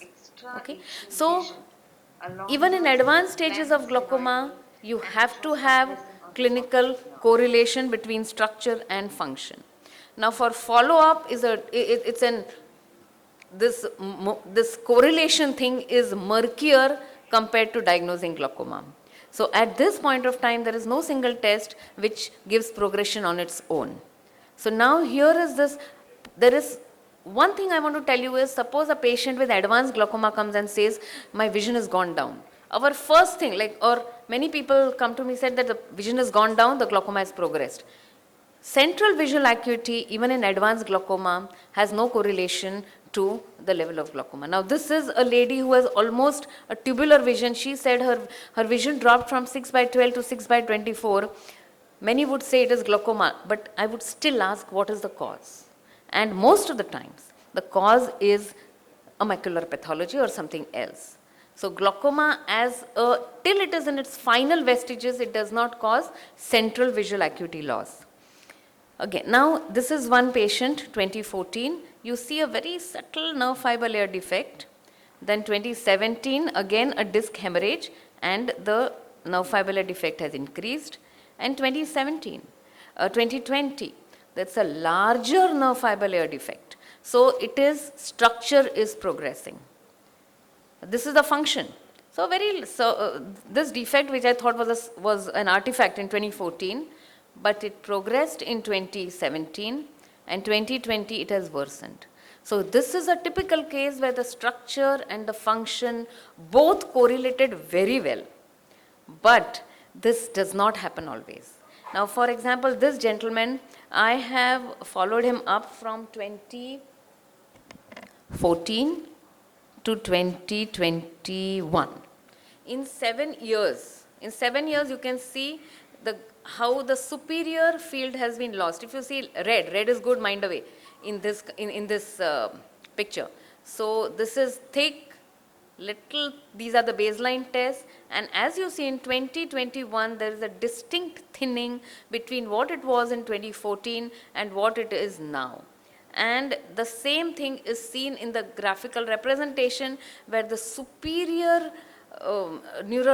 superior RNFL is becoming thinner. But in 7 years, the fields have been normal. So, and this is a patient who has normal pressures, on treatment of course, but normal pressures. So again, there is no correlation between structure and function. I will just, these are the last 2 slides. So this is one study where 246 eyes were followed up for about say 3 to 4 years, all right, and OCT, perimetry and disc photographs, all right. 98 eyes were said to have progressed, 98 eyes, okay, of which 63 progressed on OCT, 37 progressed on perimetry, and 17 progressed on disc photographs. However, only 3 progressed in all of them. So this is, you see how bad is the structural functional correlation when you're talking about progression. But, so this is what I mean to say, that there is a lag between structural damage translating into functional damage, which is more obvious on progression. And that is because of spatial summation of stimuli, redundancy of the visual system. And I'm not going to go into the details of that. So take home points are that OCT is not clinical correlation. It is just a supplement to your clinical examination. Examine the disc, predict the fields. Check the fields, and always try to imagine what the disc should be. If the fields show defect, re-examine the disc, particularly the RNFL. Fields showing repeatable defect not correlating with the disc, look for other causes. It has to correlate. In progression, all bets are off. So we do require more sensitive and easier functional tests. And with those take-home points, thank you all for a very patient listening, and it was a pleasure to be here amongst all of you. Thank you. Thank you so much, madam. I'm sure the entire audience has taken too many take-home points, and everyone has been, able to learn something or the other. Do we have any questions for Dr. Preeti Kamdar, madam, from the audience? Thank you. Ma'am, thank you, and wonderful presentation. I have 1 or 2 questions, like how do you place 24-2C protocol of Humphrey, which is a new protocol, and swap? Okay, when I started practice, like maybe say 24 years ago, there was no OCT. So swap used to be the mainstay, but I have not done one swap in my entire life, because I found that it does not add anything to the to what is already existing. White on white perimetry seems to be a very good functional indicator. So that's why I have never done swap. And now with the advent of OCT, I think swap nobody does, and it's redundant. This is but there are some people who might want to do swap. Yeah, exactly. Some might want to do swap to diagnose functional defects earlier. And you said 24-2C. Now, if you there's a fault with the Zeiss pattern, the Humphrey pattern of points, where the central 3 to 4 degrees is left unchecked. All right, and Octopus has that. I find Octopus is a very beautiful machine, but they have not marketed it well, and we are all mentally so used to Humphrey that if you see something else, you can't get a hang of it. So I feel that 24-2 is a good test, where they have, for people who don't know, they have added, Humphrey has added 10 points in the central 10 degrees to complement and get rid of their problem of the central 3 degrees not being checked. But however, it is available only in the CETA faster strategy. Now we have CETA standard, CETA fast, and CETA faster. According to me, CETA fast is useless, and CETA faster is still useless, because why when you're using a faster test, you are losing on the efficacy and trying to find out early defects. So where the points are welcome, but the strategy is not. So that is why it's a trade-off, that in one hand you have added 10 points, which is a good thing, but you have used it in a different strategy where there is a compromise of early defects. So found in maybe not a great number of cases, few cases, I found that I found nothing in normal white on white perimetry. Then OCT found a defect. And when I did a repeat swab, in a very few number of cases, I found an early defect in swab. So probably in some cases, maybe you can catch. Yeah, it's possible. I'm not denying that. It's because swab checks, it's like you have you have 4 helpers in your house and you don't have to do anything. And all of a sudden you decide that only one helper is going to help me, you're going to feel the pinch. So it's the same thing. It is on the principle of reduced redundancy. And that is when, yes, swab should be useful, but it takes 15 minutes to do one test. It's torture. I have done it on myself, and 5 minutes I was watering, and if 5 minutes is difficult, 15 minutes is pure torture. So that's why I don't use Not swab. for all, not for all, definitely. Yes. Thank you, madam. I would request Dr. Parag Mukherjee, sir, and Dr. KP Ghosh, sir, to please do the faculty honors for madam.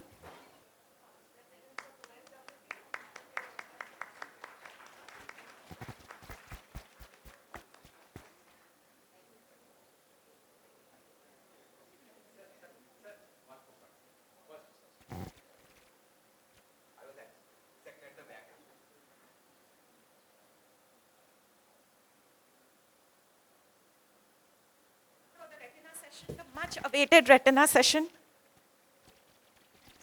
Good afternoon, everyone. Quickly, we will start the retina session. So I would like to request Dr. KP Ghosh to please stay here only, sir. Please chair the session. And Dr. Parag Mukherjee and Dr. P.N. Bishas, sir, please come forward. And I would like to request our panelists, Dr. Obhijit Chattopadhyay, Dr. Aniruddha Maiti, Dr. Devjani Mukhopadhyay,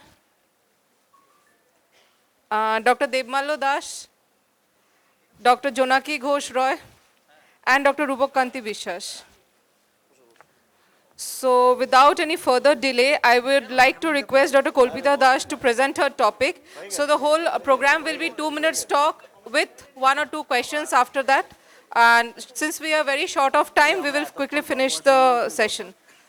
So Kolpita, please. Warm good morning, everyone. Thank you, Dr. Swati and Dr. Sangeeta, for this opportunity. So without wasting much time, I will quickly go through the photos, and this case came to me as a diagnostic challenge. So I'll quickly go through the slides. So a 36-year-old gentleman presented with painless gradual diminution of vision in the right eye for 1 year. He actually was referred to me as a case of bilateral choroidal hemangioma. So while upon asking the history, he had a history of focal laser, diagnosed elsewhere as a CSR, and was not having any systemic illness or steroid intake or asthma or allergy. So if you see the photograph, and his presenting visual acuity was 6.9 N8 in the right eye, 7.5 N6 in the left eye, and he was a myope but not a high myope. So if you see the fundus photograph, so here you can see there's even if the photograph it's not very clear, but there was a elevation in the peripapillary area, and with a dull foveal reflex in the right eye compared to left eye, and over the dome-shaped area there was some features of RPE atrophy what we can see. So this picture was more clear in the multicolor photograph. We can see the ILM striations over this area of the elevation, and RPE atrophies are obviously more prominent in multicolor image. When we did autofluorescence, we could see there's a hyper autofluorescence like of a RPE tract, and overlying this elevation, this RPE atrophies appears hypoautofluorescent. So in 30-degree field, these features are more clear. So we obviously wanted to see the OCT, and OCT showed a smooth elevation under the macula. It's more on the peripapillary area. So maybe peripapillary choroidal elevation. However, we can see here that the choroid is thinned out. So there is not actually the elevation at the level of choroid. It is something like below the choroid. And overlying that, there was a SRF and some cystic changes in the retina also. And in the left eye also had a similar feature. Patient had no SRF, that's why maybe patient was not having symptoms of metamorphopsia in the left eye. So this was the photograph of both the eyes of the spectrally society. Ultrasonography, because patient was referred to me as an hemangioma, I was interested to look for an ultrasonography which showed a peripapillary retinochoroidal elevation, though it was not a dome shaped or a very high elevation, and the height didn't allow it. It's an eco-dense mass or of a homogeneous internal reflectivity. So I was interested to see the scans through the horizontal scan and vertical scan, because I thought it can be a diagnosis of dome-shaped macula. So if I see you see the video, it's like the horizontal scan, the dome is clearly seen, the SRF is seen. In the vertical scan, there was no dome, so most, like the elevation was smooth, so most probably it was a dome which was vertically oriented just next to the optic disc. And I had a scan on the nasal side of the optic disc also to look whether there is any elevation, because hemangioma can be circumferential sometimes. So this scan on the nasal side, which was, there was no elevation, so actually rules out a choroidal hemangioma on the nasal side. Similarly, on the left eye, if you see, there's again a peripapillary dome. Vertical scan was showing that it was not such convexity, so it, again the dome is vertically oriented, what we could see in the photograph also, and nasal retina on the nasal side of the optic disc was normal.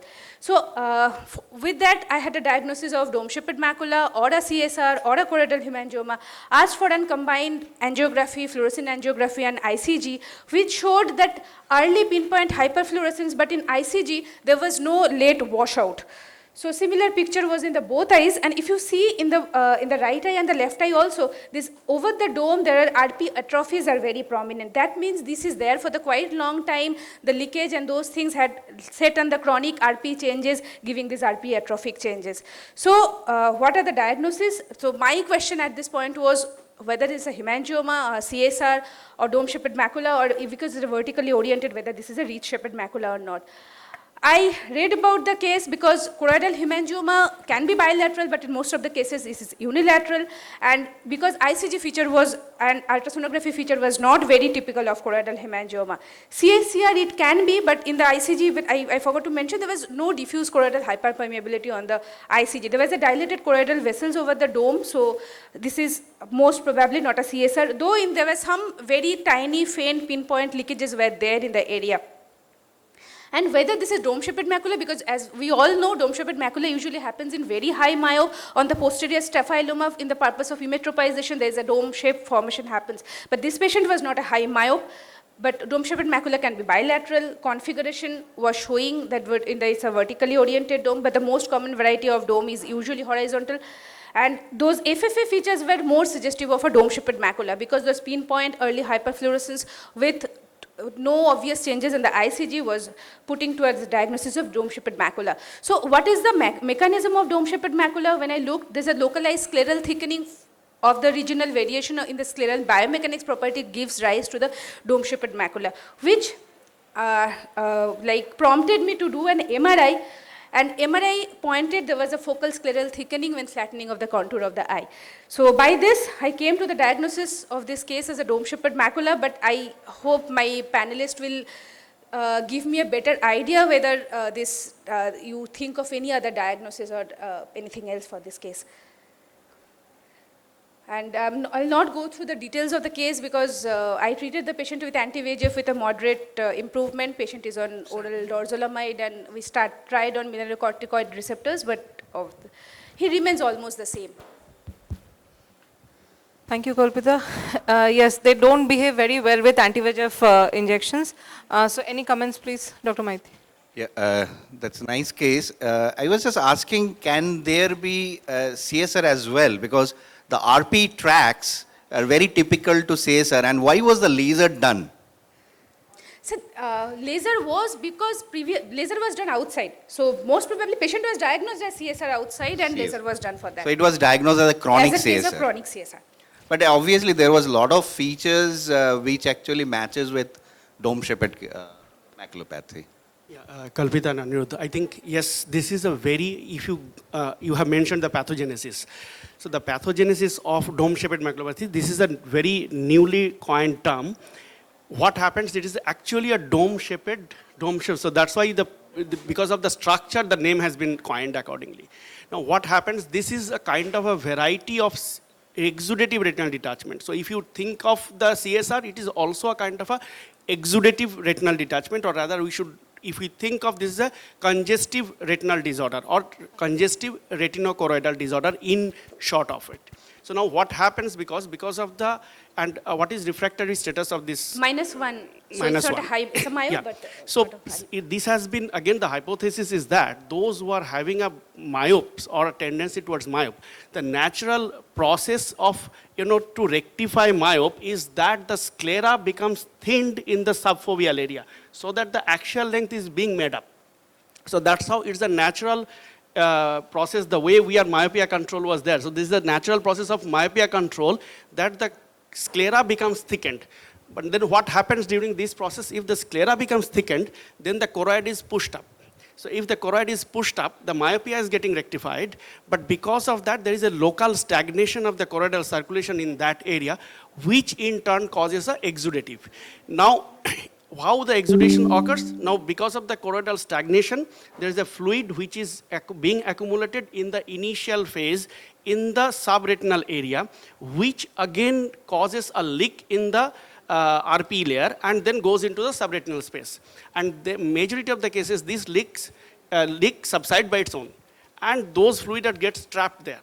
So this is an exudation collection of fluid. So whatever you do, unless until you relieve the congestion there, it is very unlikely to go away. So anti-VEGF, they are resistant to anti-VEGF. So that's how majority of the cases, they don't need, usually other than the refractive correction, they don't need anything for that. And yes, if it is being picked up at that point of time when the leak is, RP leak is persisting, so probably sometimes you may miss of doing a kind of a CSR kind of thing, and you will end up of doing a focal laser. So probably it is a different stages at what stage you identify. But the problem is that because it's a young person, young working age person who's very symptomatic with this fluid. What is the axial length? Axial length was, I'll tell. No, it is not done, means A scan not done. I think we could have done that because then, so dome-shaped macula, as sir mentioned, are more common in myopes, but it's not that it is seen only in myopes. Yes, yes. no, the refractive error will be nullified by that dome-shaped. So you have to see the axial length properly. So dome-shaped is a protective And It is not mechanism under the which macula. prevents the The Exactly. thing is that it is the dome is not under the macula. No, it it's can in be extrafoveal domes also, and the fluid comes maybe due to their possibilities of choroidal failure to pump out the fluid, or the scleral thickening due to which choroid if the fails to patient is pump very, out. because in the right eye he is very symptomatic. So how I treat that? I think aflibercept we can try definitely. He's not willing. He received one ranibizumab. Ranibizumab is not but, effective as far as we patient is saw not the willing for reports. further injections. Then problem. There are again report of giving a dorzolamide or oral Yeah, I have tried acetazolamide. that. Yeah. Then So it's a fluctuating course. Like if he uses for 2 months, he says that I'm better for 2 months, then again he deteriorates on the 3rd month. So I'm following up the patient for last 1 month. He is on dorzolamide. I have given him eplerenone also for 3 months. He stopped on his own. He feels he remains the same. It's a very interesting case, but we have to go to the next case now. I'm sorry. So Thank you, our next, Vibhuda. thank you, Kalpita. So our next speaker is Dr. Sneha Jan. Again, an interesting topic: optic disc pit with maculopathy.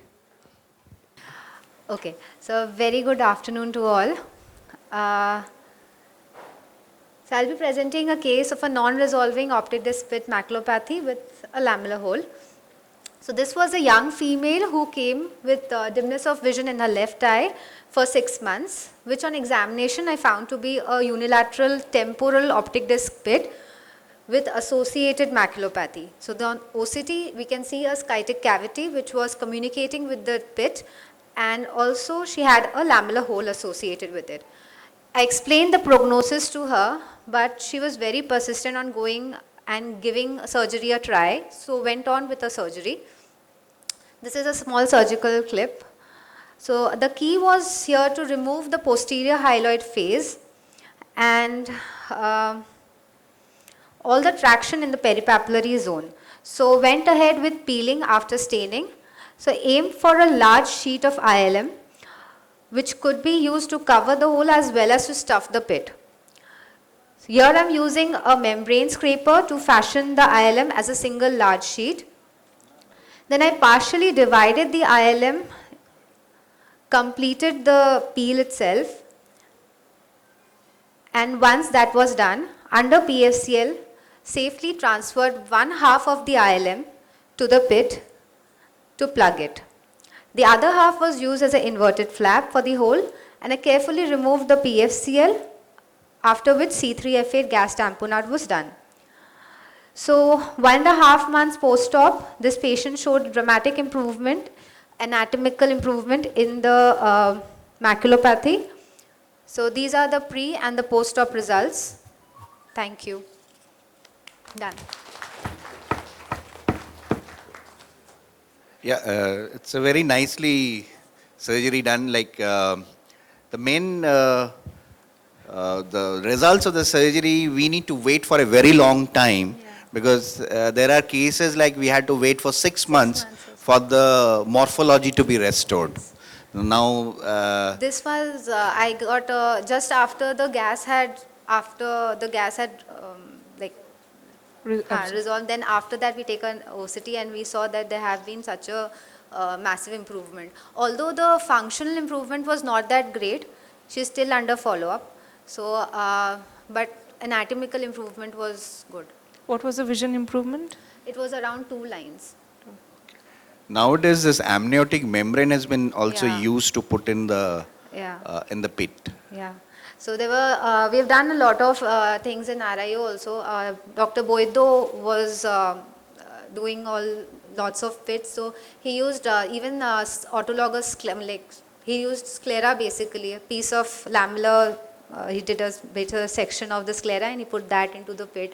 So we've done all sorts of, we've put everything into the pit basically. So how do you make sure that the ILM pit stays over there? Did you plug it? Yeah. So the thing is, once also with the pressure fluctuations, what happens is the pulsations, it usually tends to throw the ILM from the pit. So what I do is under PFCL, after I've removed the PFCL, it has to be, the IOP has to be maintained at a low, like IOP, and also I put a 1 drop of visco on the ILM, viscoelastic.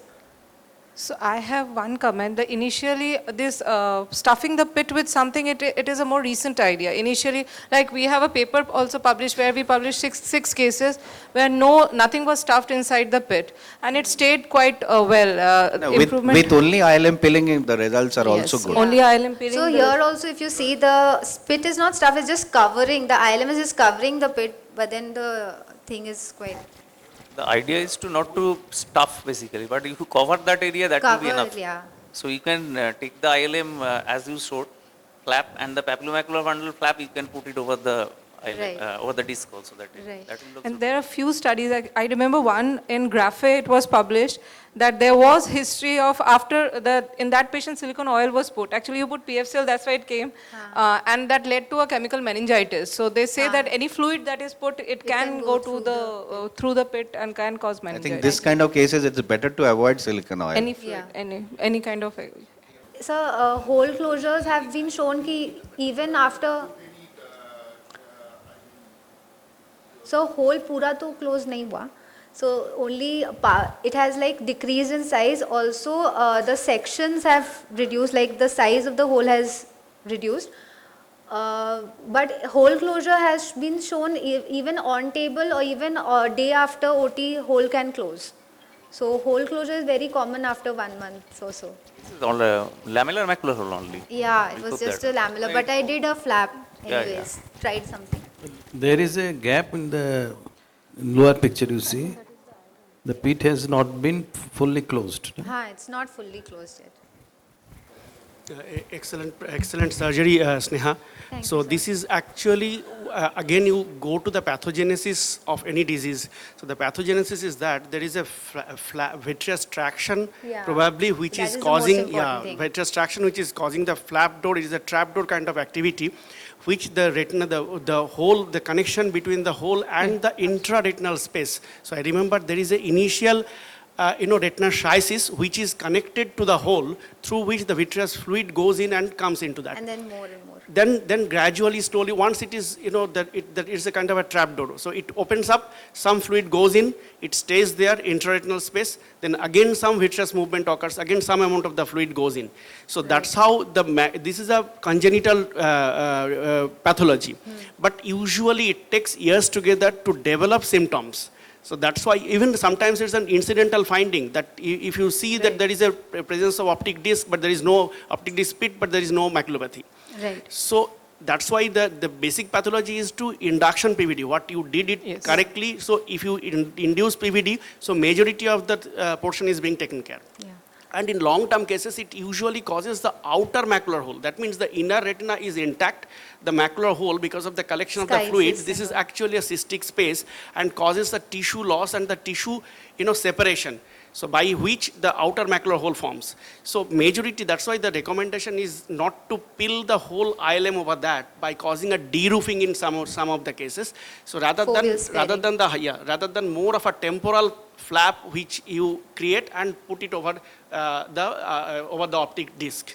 So that's how is another recommendation. Other than that, you can plug anything separately into the optic disc pit. Also, another point which I did not mention here is PVD induction also, and also the glial tissue, or even there's a ILM, some portion over the pit. You have to actually go over it and remove from over the pit, and then you can stuff or do whatever. And actually, the other concept, other than anterior posterior traction, there is a tangential traction also. That is the rationality of peeling the ILM over the papillomacular bundle. Yes.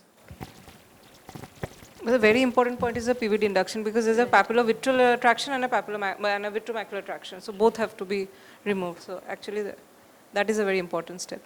So we will go to the next presenter. That is Dr. Madhurima Roy. She is working as a consultant at Shushruth Eye Foundation, and she'll be presenting a topic which we have all faced whenever we are inducing PVD. Yeah, we have all landed up in RD. So she is presenting a case on that. Very good afternoon to my seniors, and thanks to Ophthaeva for giving me this opportunity. Today I will be presenting so-called simple case, but in surgery, in any step, anything can happen, even though it seems like a simple case.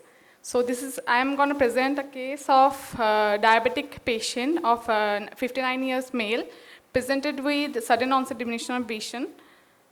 On B scan, there was a mild vitreous hemorrhage, but the major component was a subhyaloid hemorrhage. So as subhyaloid hemorrhage doesn't resolve, still I took, and there was no retinal detachment or focal traction over the retina on the B scan. So I took 1 or 2 weeks of observation whether the vitreous hemorrhage is going to resolve, and I planned for laser PRP, but it didn't give me the opportunity, so I posted for the surgery.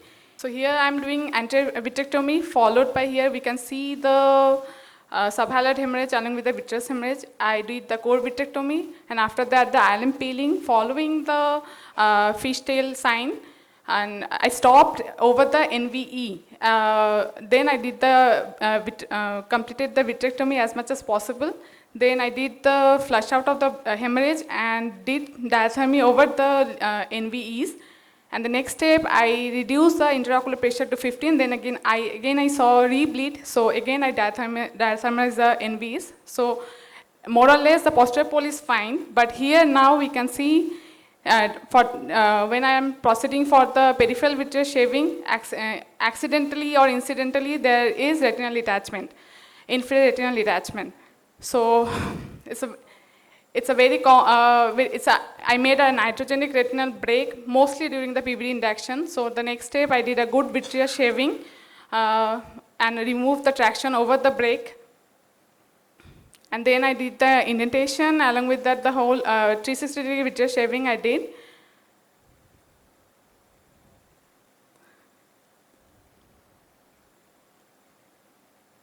Here we can see the traction. I'm removing the traction over the break I made, followed by completed the vitreous shaving with indentation.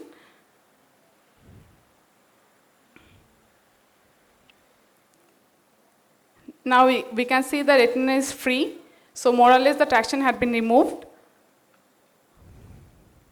Then as in diabetic retina, we can see vitreous chassis. Again, there is some doubt whether the vitreous had been removed. I again restained. Then I did the fluid air exchange, followed by, after marking the break, and did a good laser over the breaks and PRP 360 degree, followed by fluid air exchange. The vision came out to be from finger count to 6-9. But this seems to be a simple surgery, but again, it's a known complication, making an iatrogenic breath mostly in the peripheral retina. So I did, and somehow I managed. So this is my learning. PVD induction should be done very gently. And seeming, most of the time I face this problem because in the inferior quadrant, because of the long-standing vitreous hemorrhage, it caused the staining of the overlying the retina. And the blood color also altered, some red to yellowish. So they are, even after indentation, sometimes I didn't see the retina even after indentation. So vitreous shaving in the inferior quadrant mostly have to be done very gently and very carefully. And what should be done next so that I should not do the same mistake. This is a learning from this case. Thank you. Thank you, Vandharima.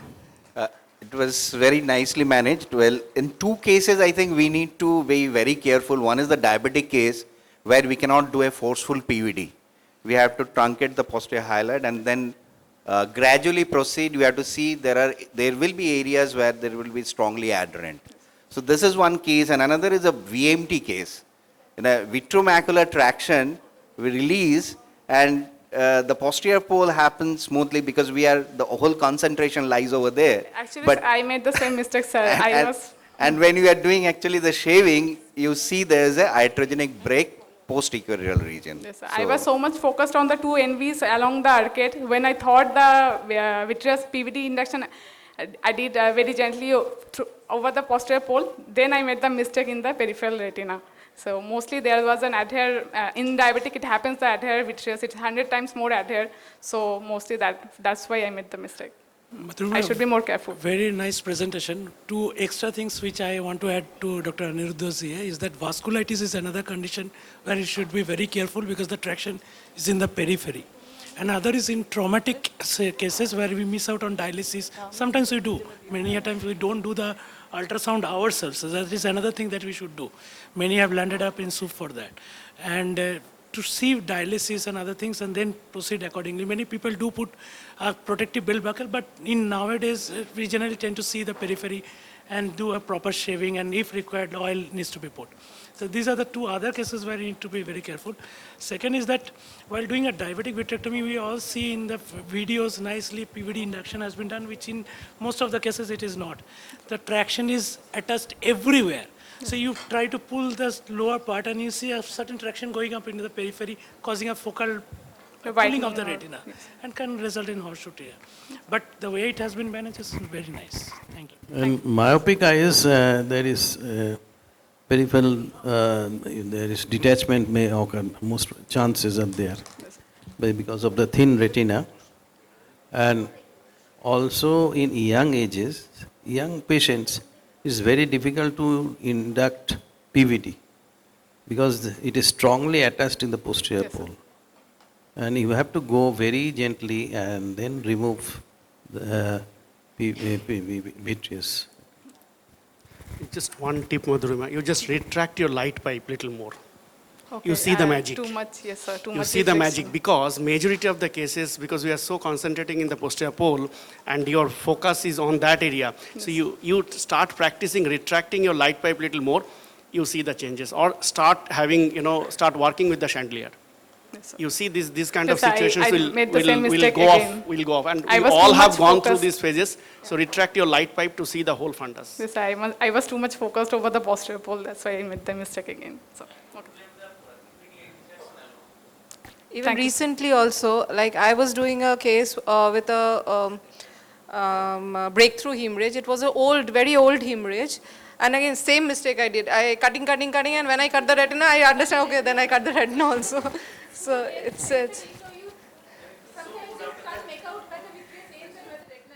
Sometimes it is wise to keep little bit of vitreous. You can just trim it off because those vitreous will just not come out. Yeah. If you have to take it off, you will get an iatrogenic sometimes break. you get so excited in that, but still I just kept on cutting. So our next speaker is Dr. Surbhi.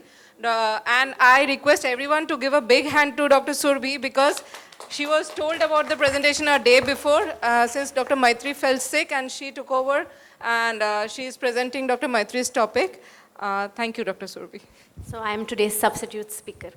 Nevertheless, today we'll be talking about something that we all very commonly do. We'll be talking about SFIOLs. So as we all know, these are scleral fixated IOLs which can be done with a suture or a sutureless technique. They closely approximate the normal anatomical position of the IOL within the bag, and they do not hinder pupillary dilatation unlike an iris claw IOL. Occurrence of events such as corneal decompensation, pupillary block, angle closure, and inflammation are lesser in comparison to AC IOLs and iris claw IOLs. Hence, these are more favored over the other two. Now, as many retinal surgeons there are same number of techniques for doing an SFIL. Everyone has their own way, everyone has their own technique.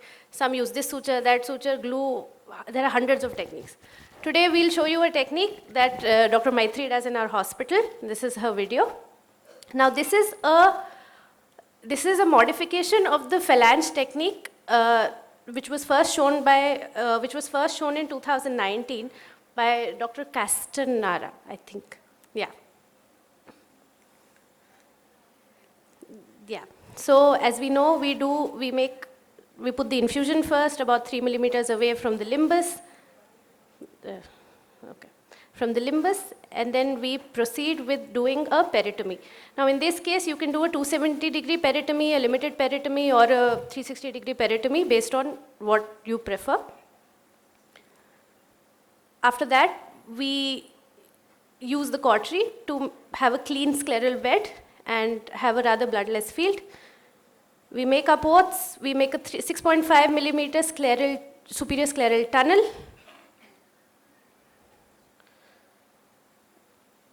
As you can see, we're making the tunnel with the crescent. We will, we are entering using an AC keratope. Now the advantages of a scleral tunnel is that it reduces less astigmatism compared to a clear corneal tunnel, a clear corneal incision in which you'll have to make multiple sutures. Now this is important. You have to take a marker and mark 3 and 9 o'clock. 1 second. Yeah, you mark it 3 and 9 o'clock to ensure that your both entries are 180 degrees to each other. That 180-degree entry is very important. They have to be in one line. It's very important for the centration. Now here we use a 26 gauge bent needle to make a stab incision 2 millimeter away from the limbus.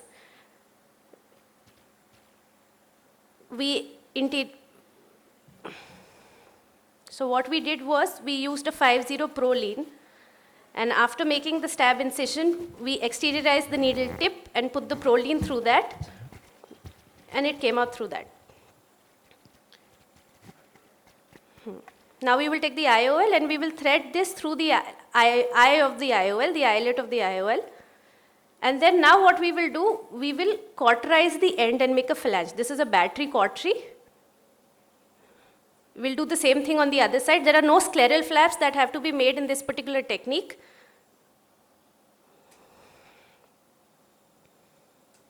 We exteriorize this.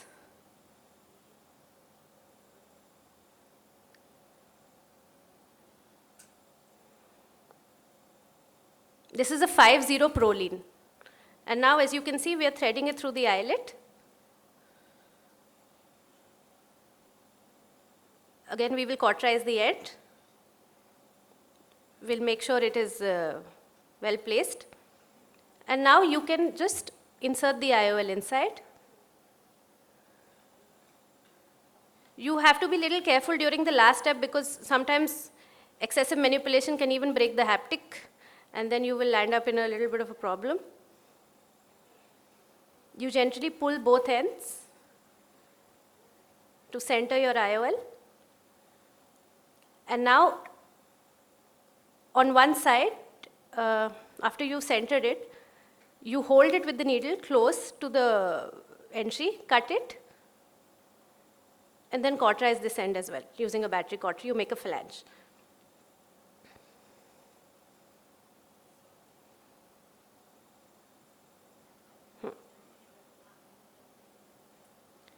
Once you've done that and you're sure that everything is good, you go to the other side, make sure it's centered, do the same thing on the other side.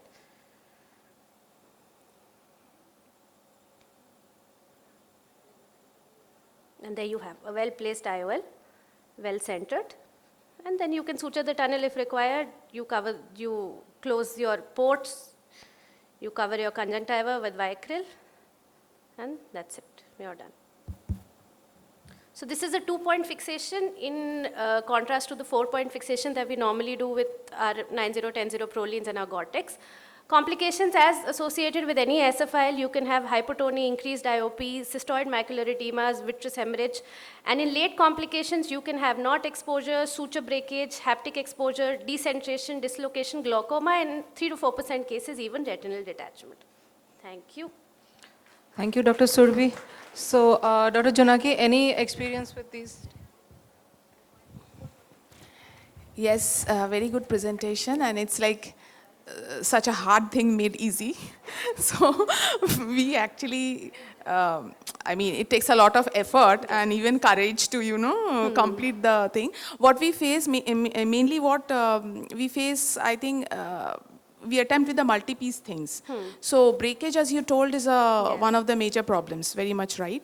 But then again, it all depends on the, you know, like maneuvering or manipulation. It should be on a little on the gentler side. Yes, so that is it. But yes, like this is a very hard thing made easy. You want to finish it the fastest way possible. I think I know, yes. And the suture is also thicker, so it's easier Yes. to manage. So, Yes. yeah. And I mean, cauterizing of the ends, we didn't do such, I mean, this kind of, we don't do this technique, but I mean, I don't know about the, like, does it work well, the cauterization of the ends? Yeah, it generally works. Most of our works. patients do very well. Okay. And it's much faster, and you've eliminated making flaps also. There's less risk of exposure because we are covering it with conjunctiva. Because post-op, the decentering and the, you know, a little bit of this way, that way happens with the lenses. Yeah. So that's the reason I'm asking, like. No, but generally in the patients we've it observed, stands. most patients, it does well. If it's centered at the time of closing, it generally remains centered later also. Right, right. So no financial interest, but I want to ask a question. Do you, most of us does this SFIL with multi-piece lens, whatever you said, ma'am. Do you have any preference of the brand of multi-piece lens, about which lens, like sensor multi-piece or Alcon multi-piece? Depending on the technique, do you have any preference for a particular type of lens? No, I don't think so, not really, because the kind of breakage, what is the intraop most dangerous thing, that's a breakage thing, I can happen with anything, but we do use the Alcon thing. So thank you. We are ending the retina session now, and we have few felicitations to do. So may I please request Dr. Devjani to please felicitate our speakers. Dr. Kolpita.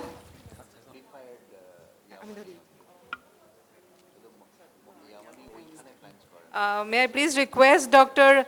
Obiji Chattopadhyay to please felicitate Dr. Sneha.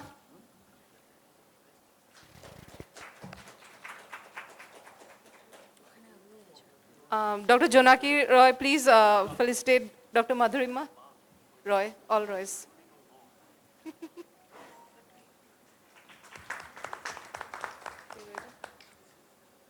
And Dr. Rupa Kanti Vishwas to please felicitate Dr. Surbhi.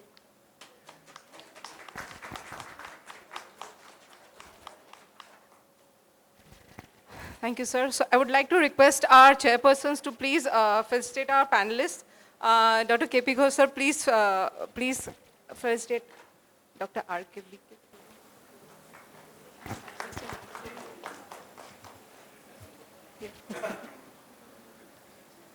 Yeah. Dr. Parag Mukherjee, sir, please. Dr. Abhijit Chattopadhyay.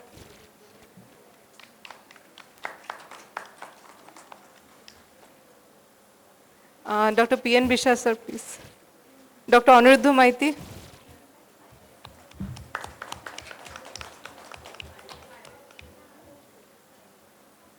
Dr. K.P. Ghosh, sir, please.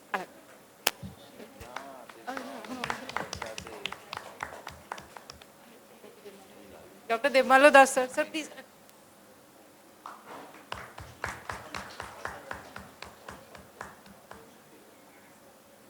Dr. Parag Mukherjee, sir, please. Dr. Jonaki. Oh, sir. And I would like to request two very special EVAs, Dr. Tulika Ghosh and Dr. Swati Agrawal, to please felicitate our chairpersons, please.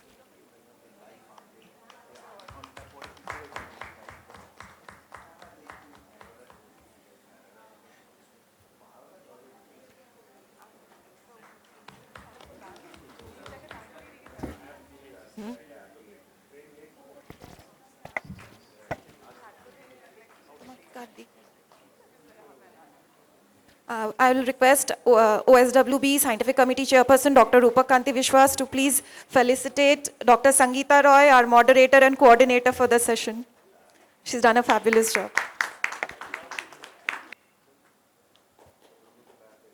Requesting everybody for a group session for the retina people, the retina session. Group photograph, please. Please come forward.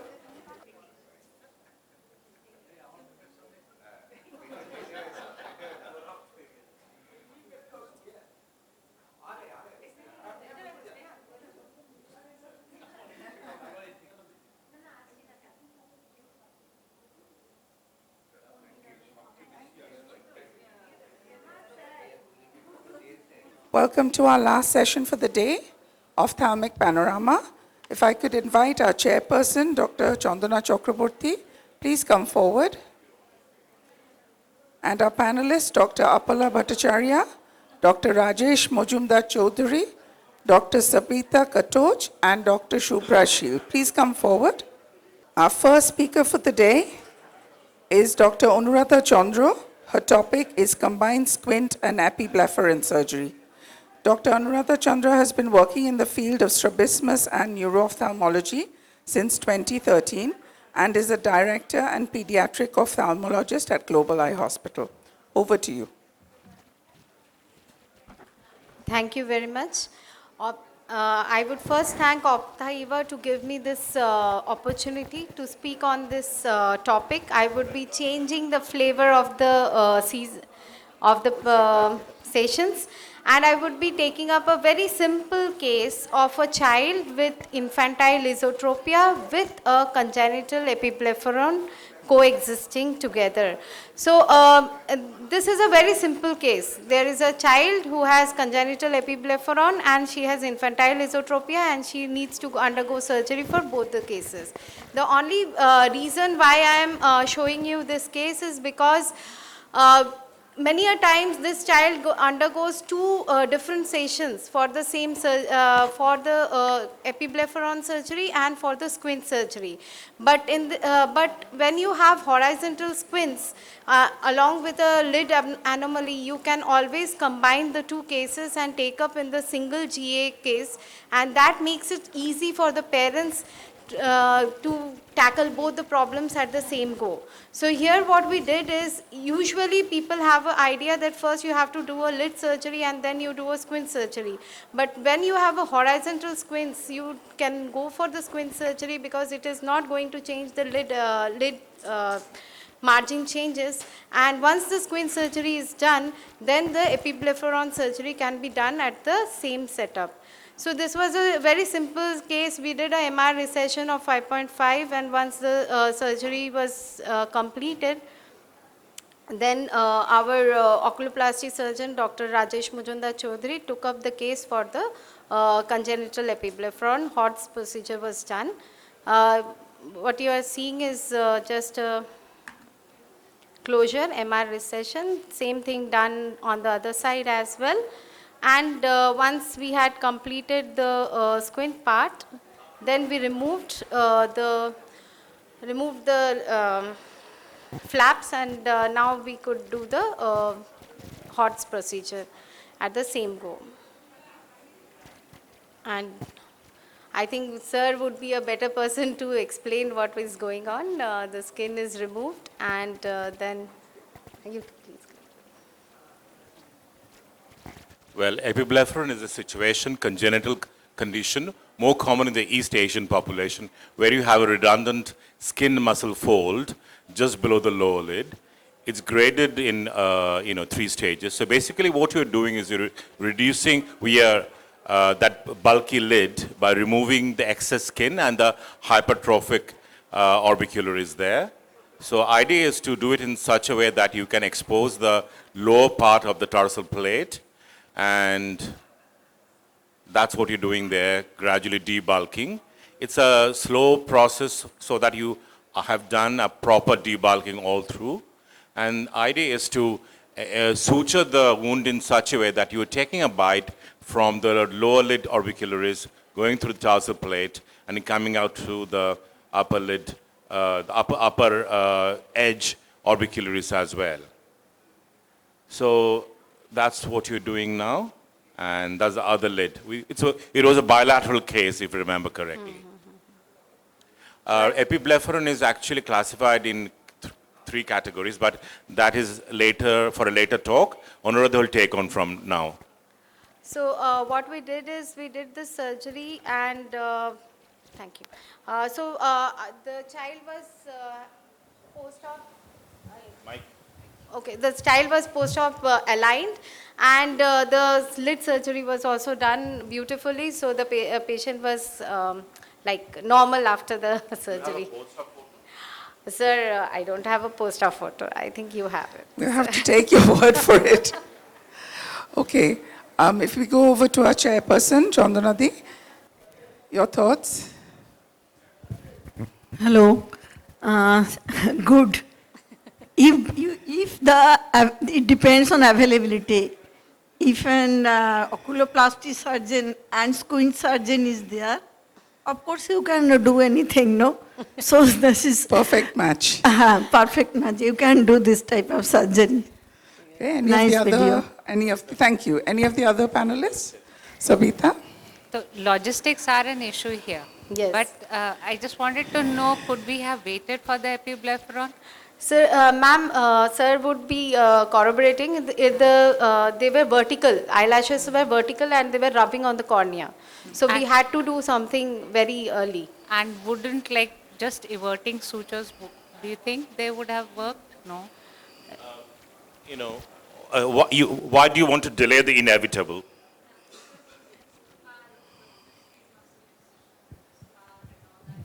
I can assure you the scar is fabulous. It looks very nice. I can assure you that much. Okay, but what I'm saying is, the problem with epiblepharon is that children with epiblepharon, they end up having hyperopia, myopia, and astigmatism. Yes. And that can actually play a role in ensuring that your squint surgery may not be successful. So epiblepharon will have a refractive weight. So I think it's important to at least correct the epiblepharon in the same sitting, if not prior to the squint surgery. This is my opinion. Shubhra, say something about that? Actually, how did you measure the squint amount? Because there was epiblepharon. Was there any problem during the measurement of squint? Epiblepharon actually doesn't cause any problem with the squint evaluation. Okay, so because it is a horizontal surgery. If you had a hyperopia, vertical kind of tropias, if hypertropia or hypotropia would have been present, or if there was an inferior-oblique overaction, then it could have been a problem. But it was a plain and simple infantile esotropia there was no with 60 inferior-oblique prisms, overaction. so it was no problem. And the epiblepharon surgery was done in both eyes, and Both squint eyes. surgery in one eye. Both eyes. Squint Both surgery eye also in MR both eyes, recession MR with epiblepharon surgery, HOTS procedure, both. Okay, very nice. Okay, any other questions? No? Then we'll move on to the next presenter. Thank you, Dr. Anuradha.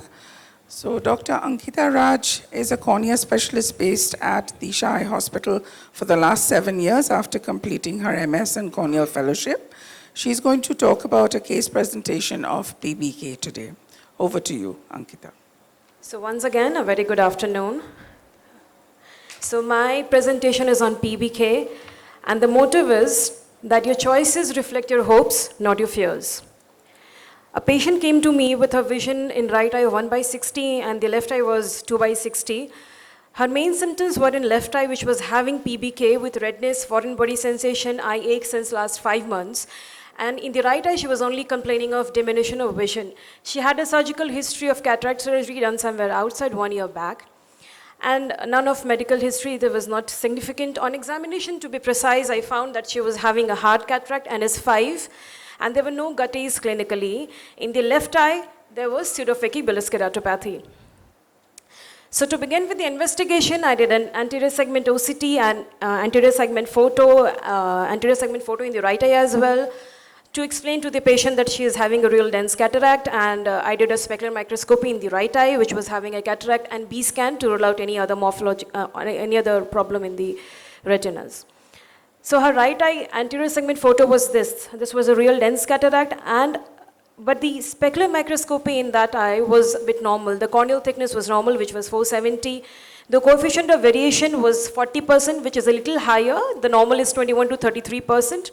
The cell density was normal, and the hexagonality was also fair. That was 51%.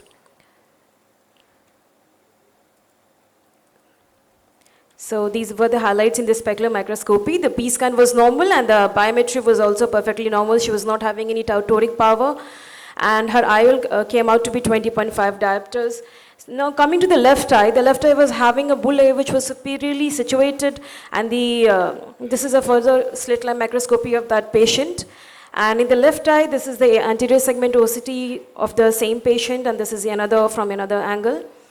And the left eye specular microscopy, which was really bad, we were just able to get the specular microscopy report.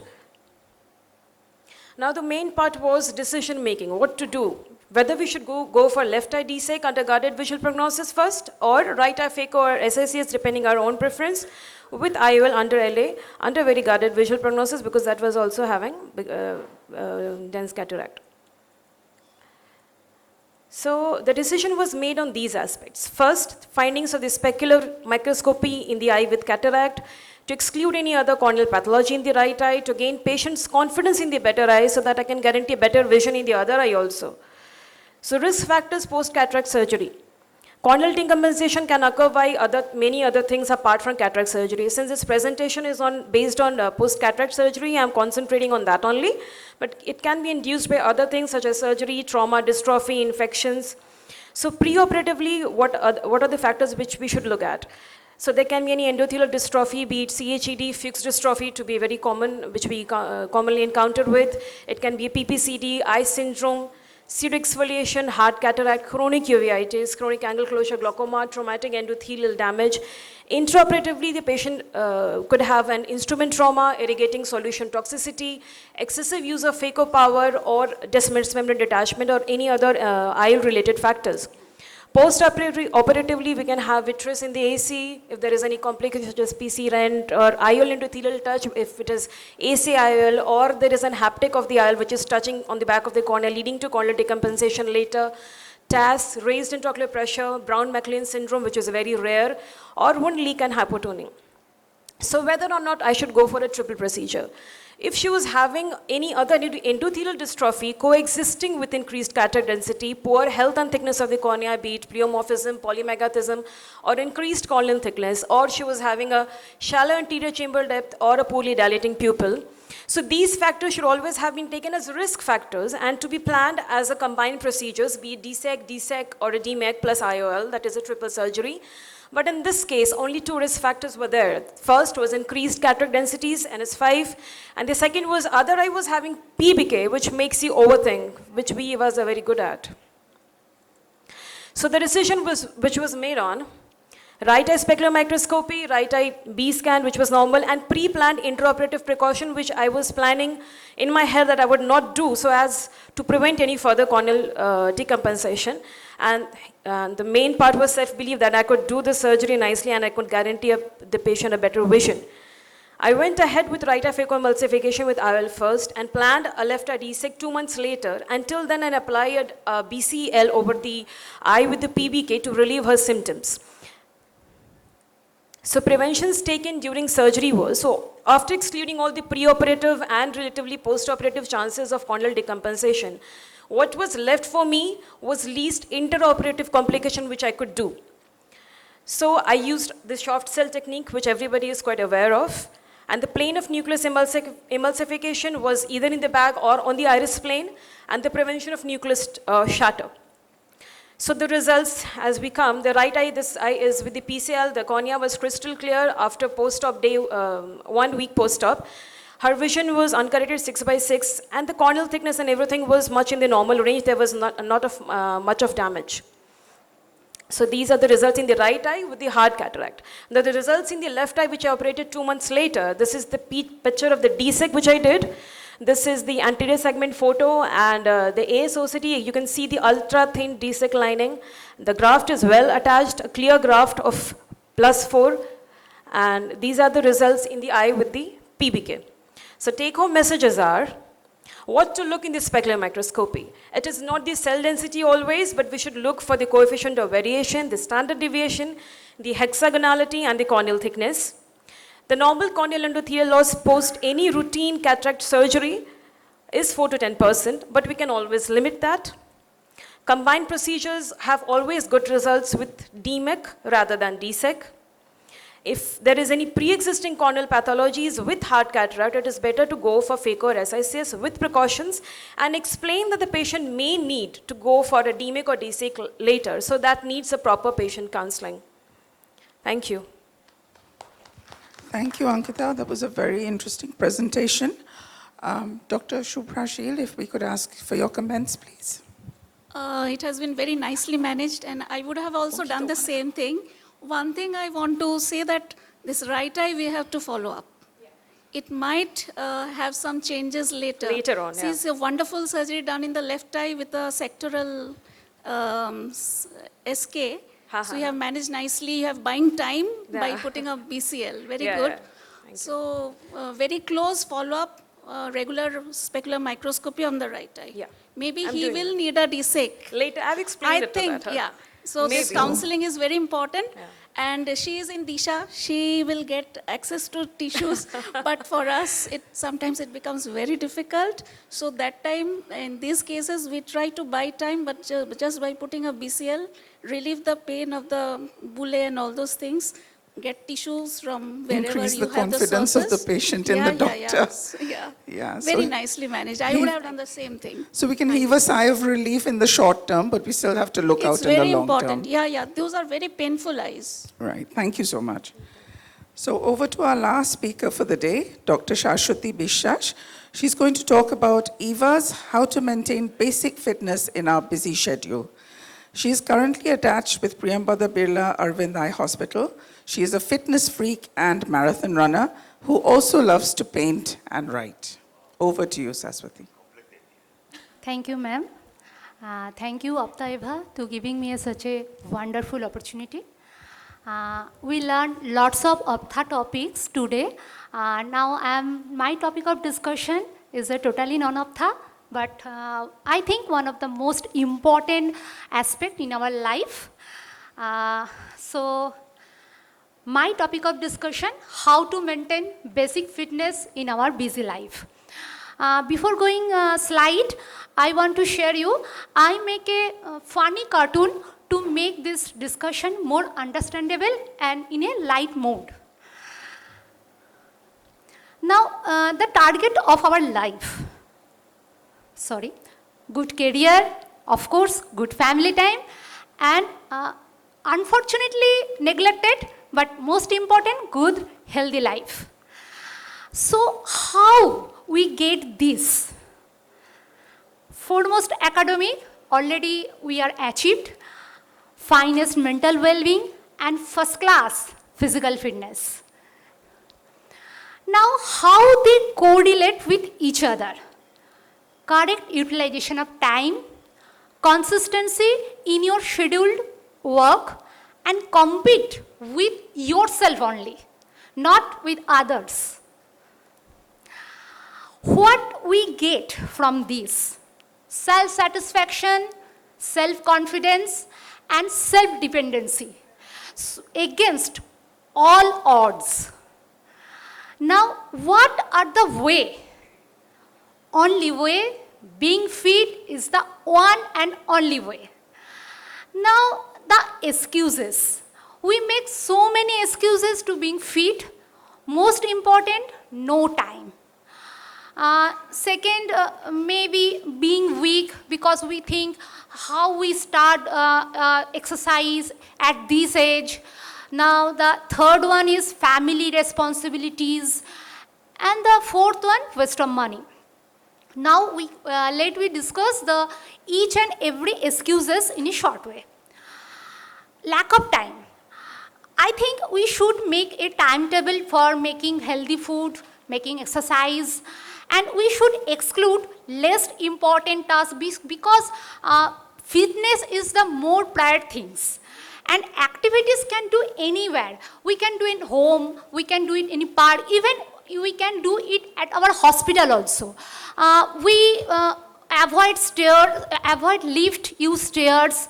We can also do a short walk after lunch break.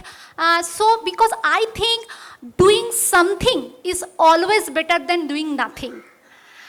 And another weakness, sometimes we think fitness has, how we start fitness at this age.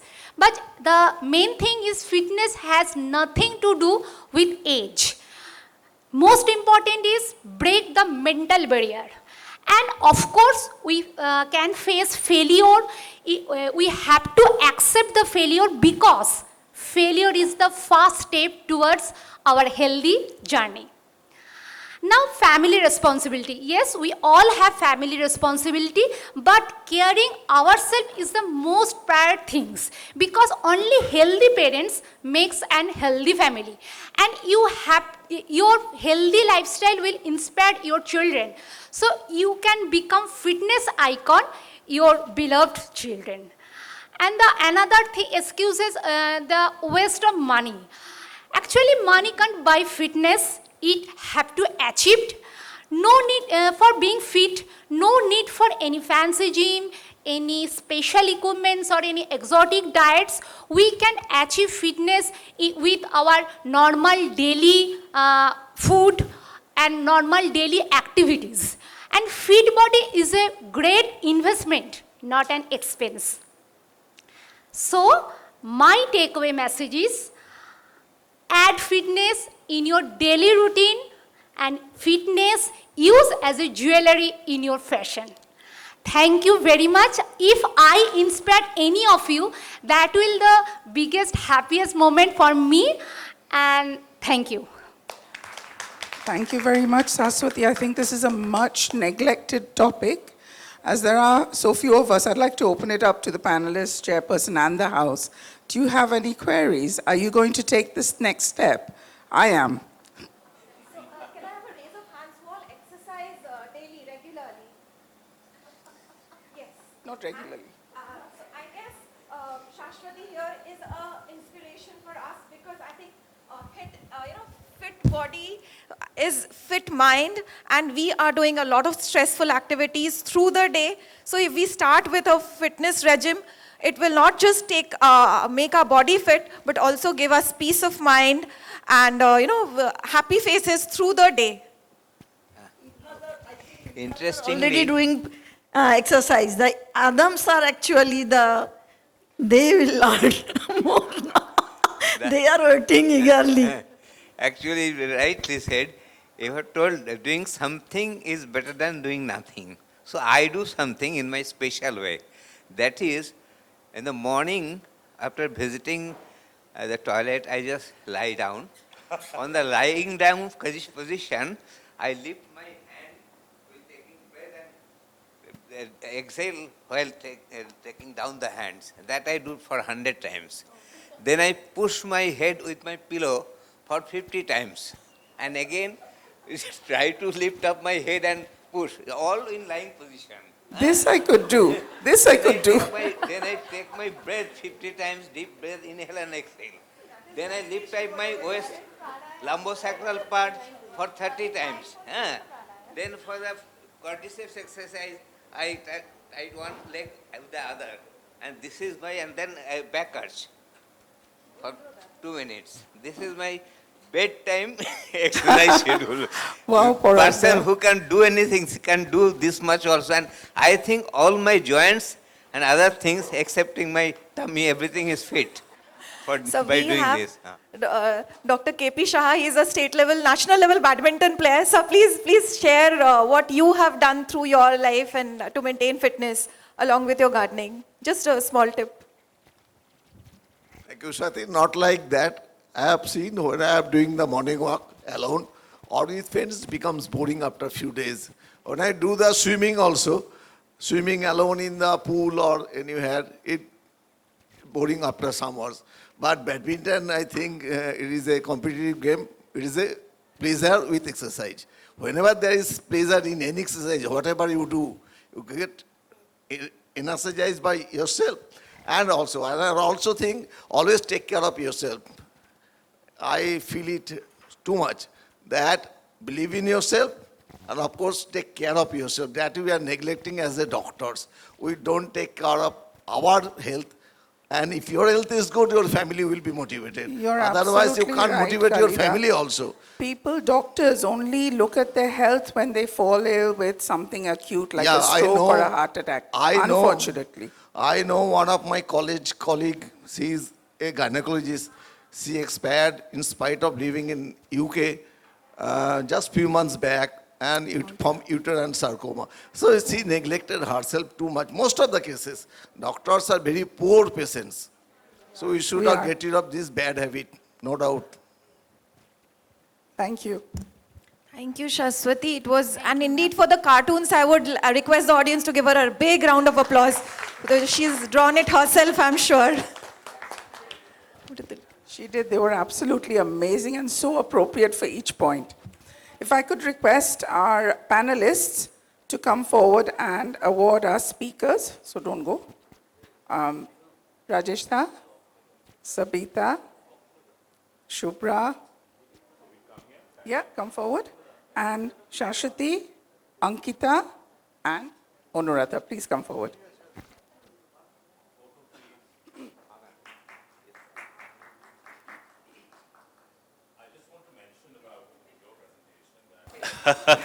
I think, for me, I'm no one to commend beauty because my wife will tell me that look at yourself, look in the mirror.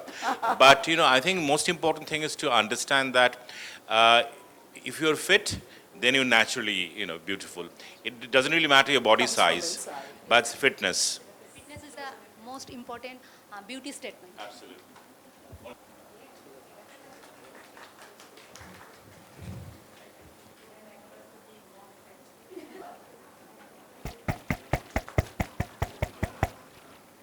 Okay, right. Chandranadi, if I could ask you to award the mementos to our panelists.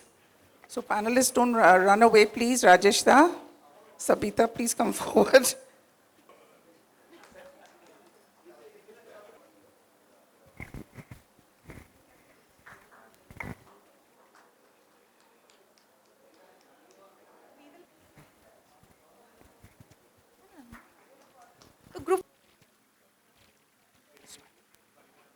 Thank you. If I could ask Dr. Swati to felicitate Dr. Chandana Chakraborty.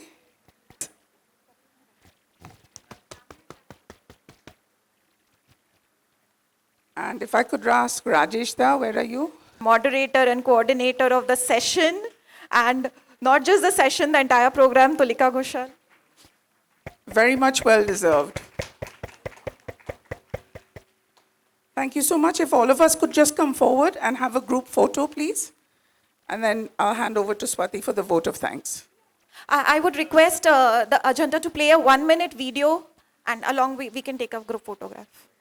And along with this, I would thank the entire Ajanta team, Mr. Shailendra Sharma, who could not be with us today, and all the divisions of Ajanta, and thank you enough. I can't thank you enough for being with us through the years in all the EVA glams and Ophthaeva Conclaves always being with us, Mr. Satyajit Nag, and all other team members. I wouldn't name one and not name the other, but it goes to all other team members.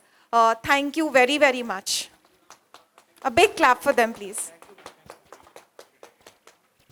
And I would also thank our audiovisual team, Mr. Shogoto Barman, and everyone, the hotel authorities for the wonderful lunch and everything.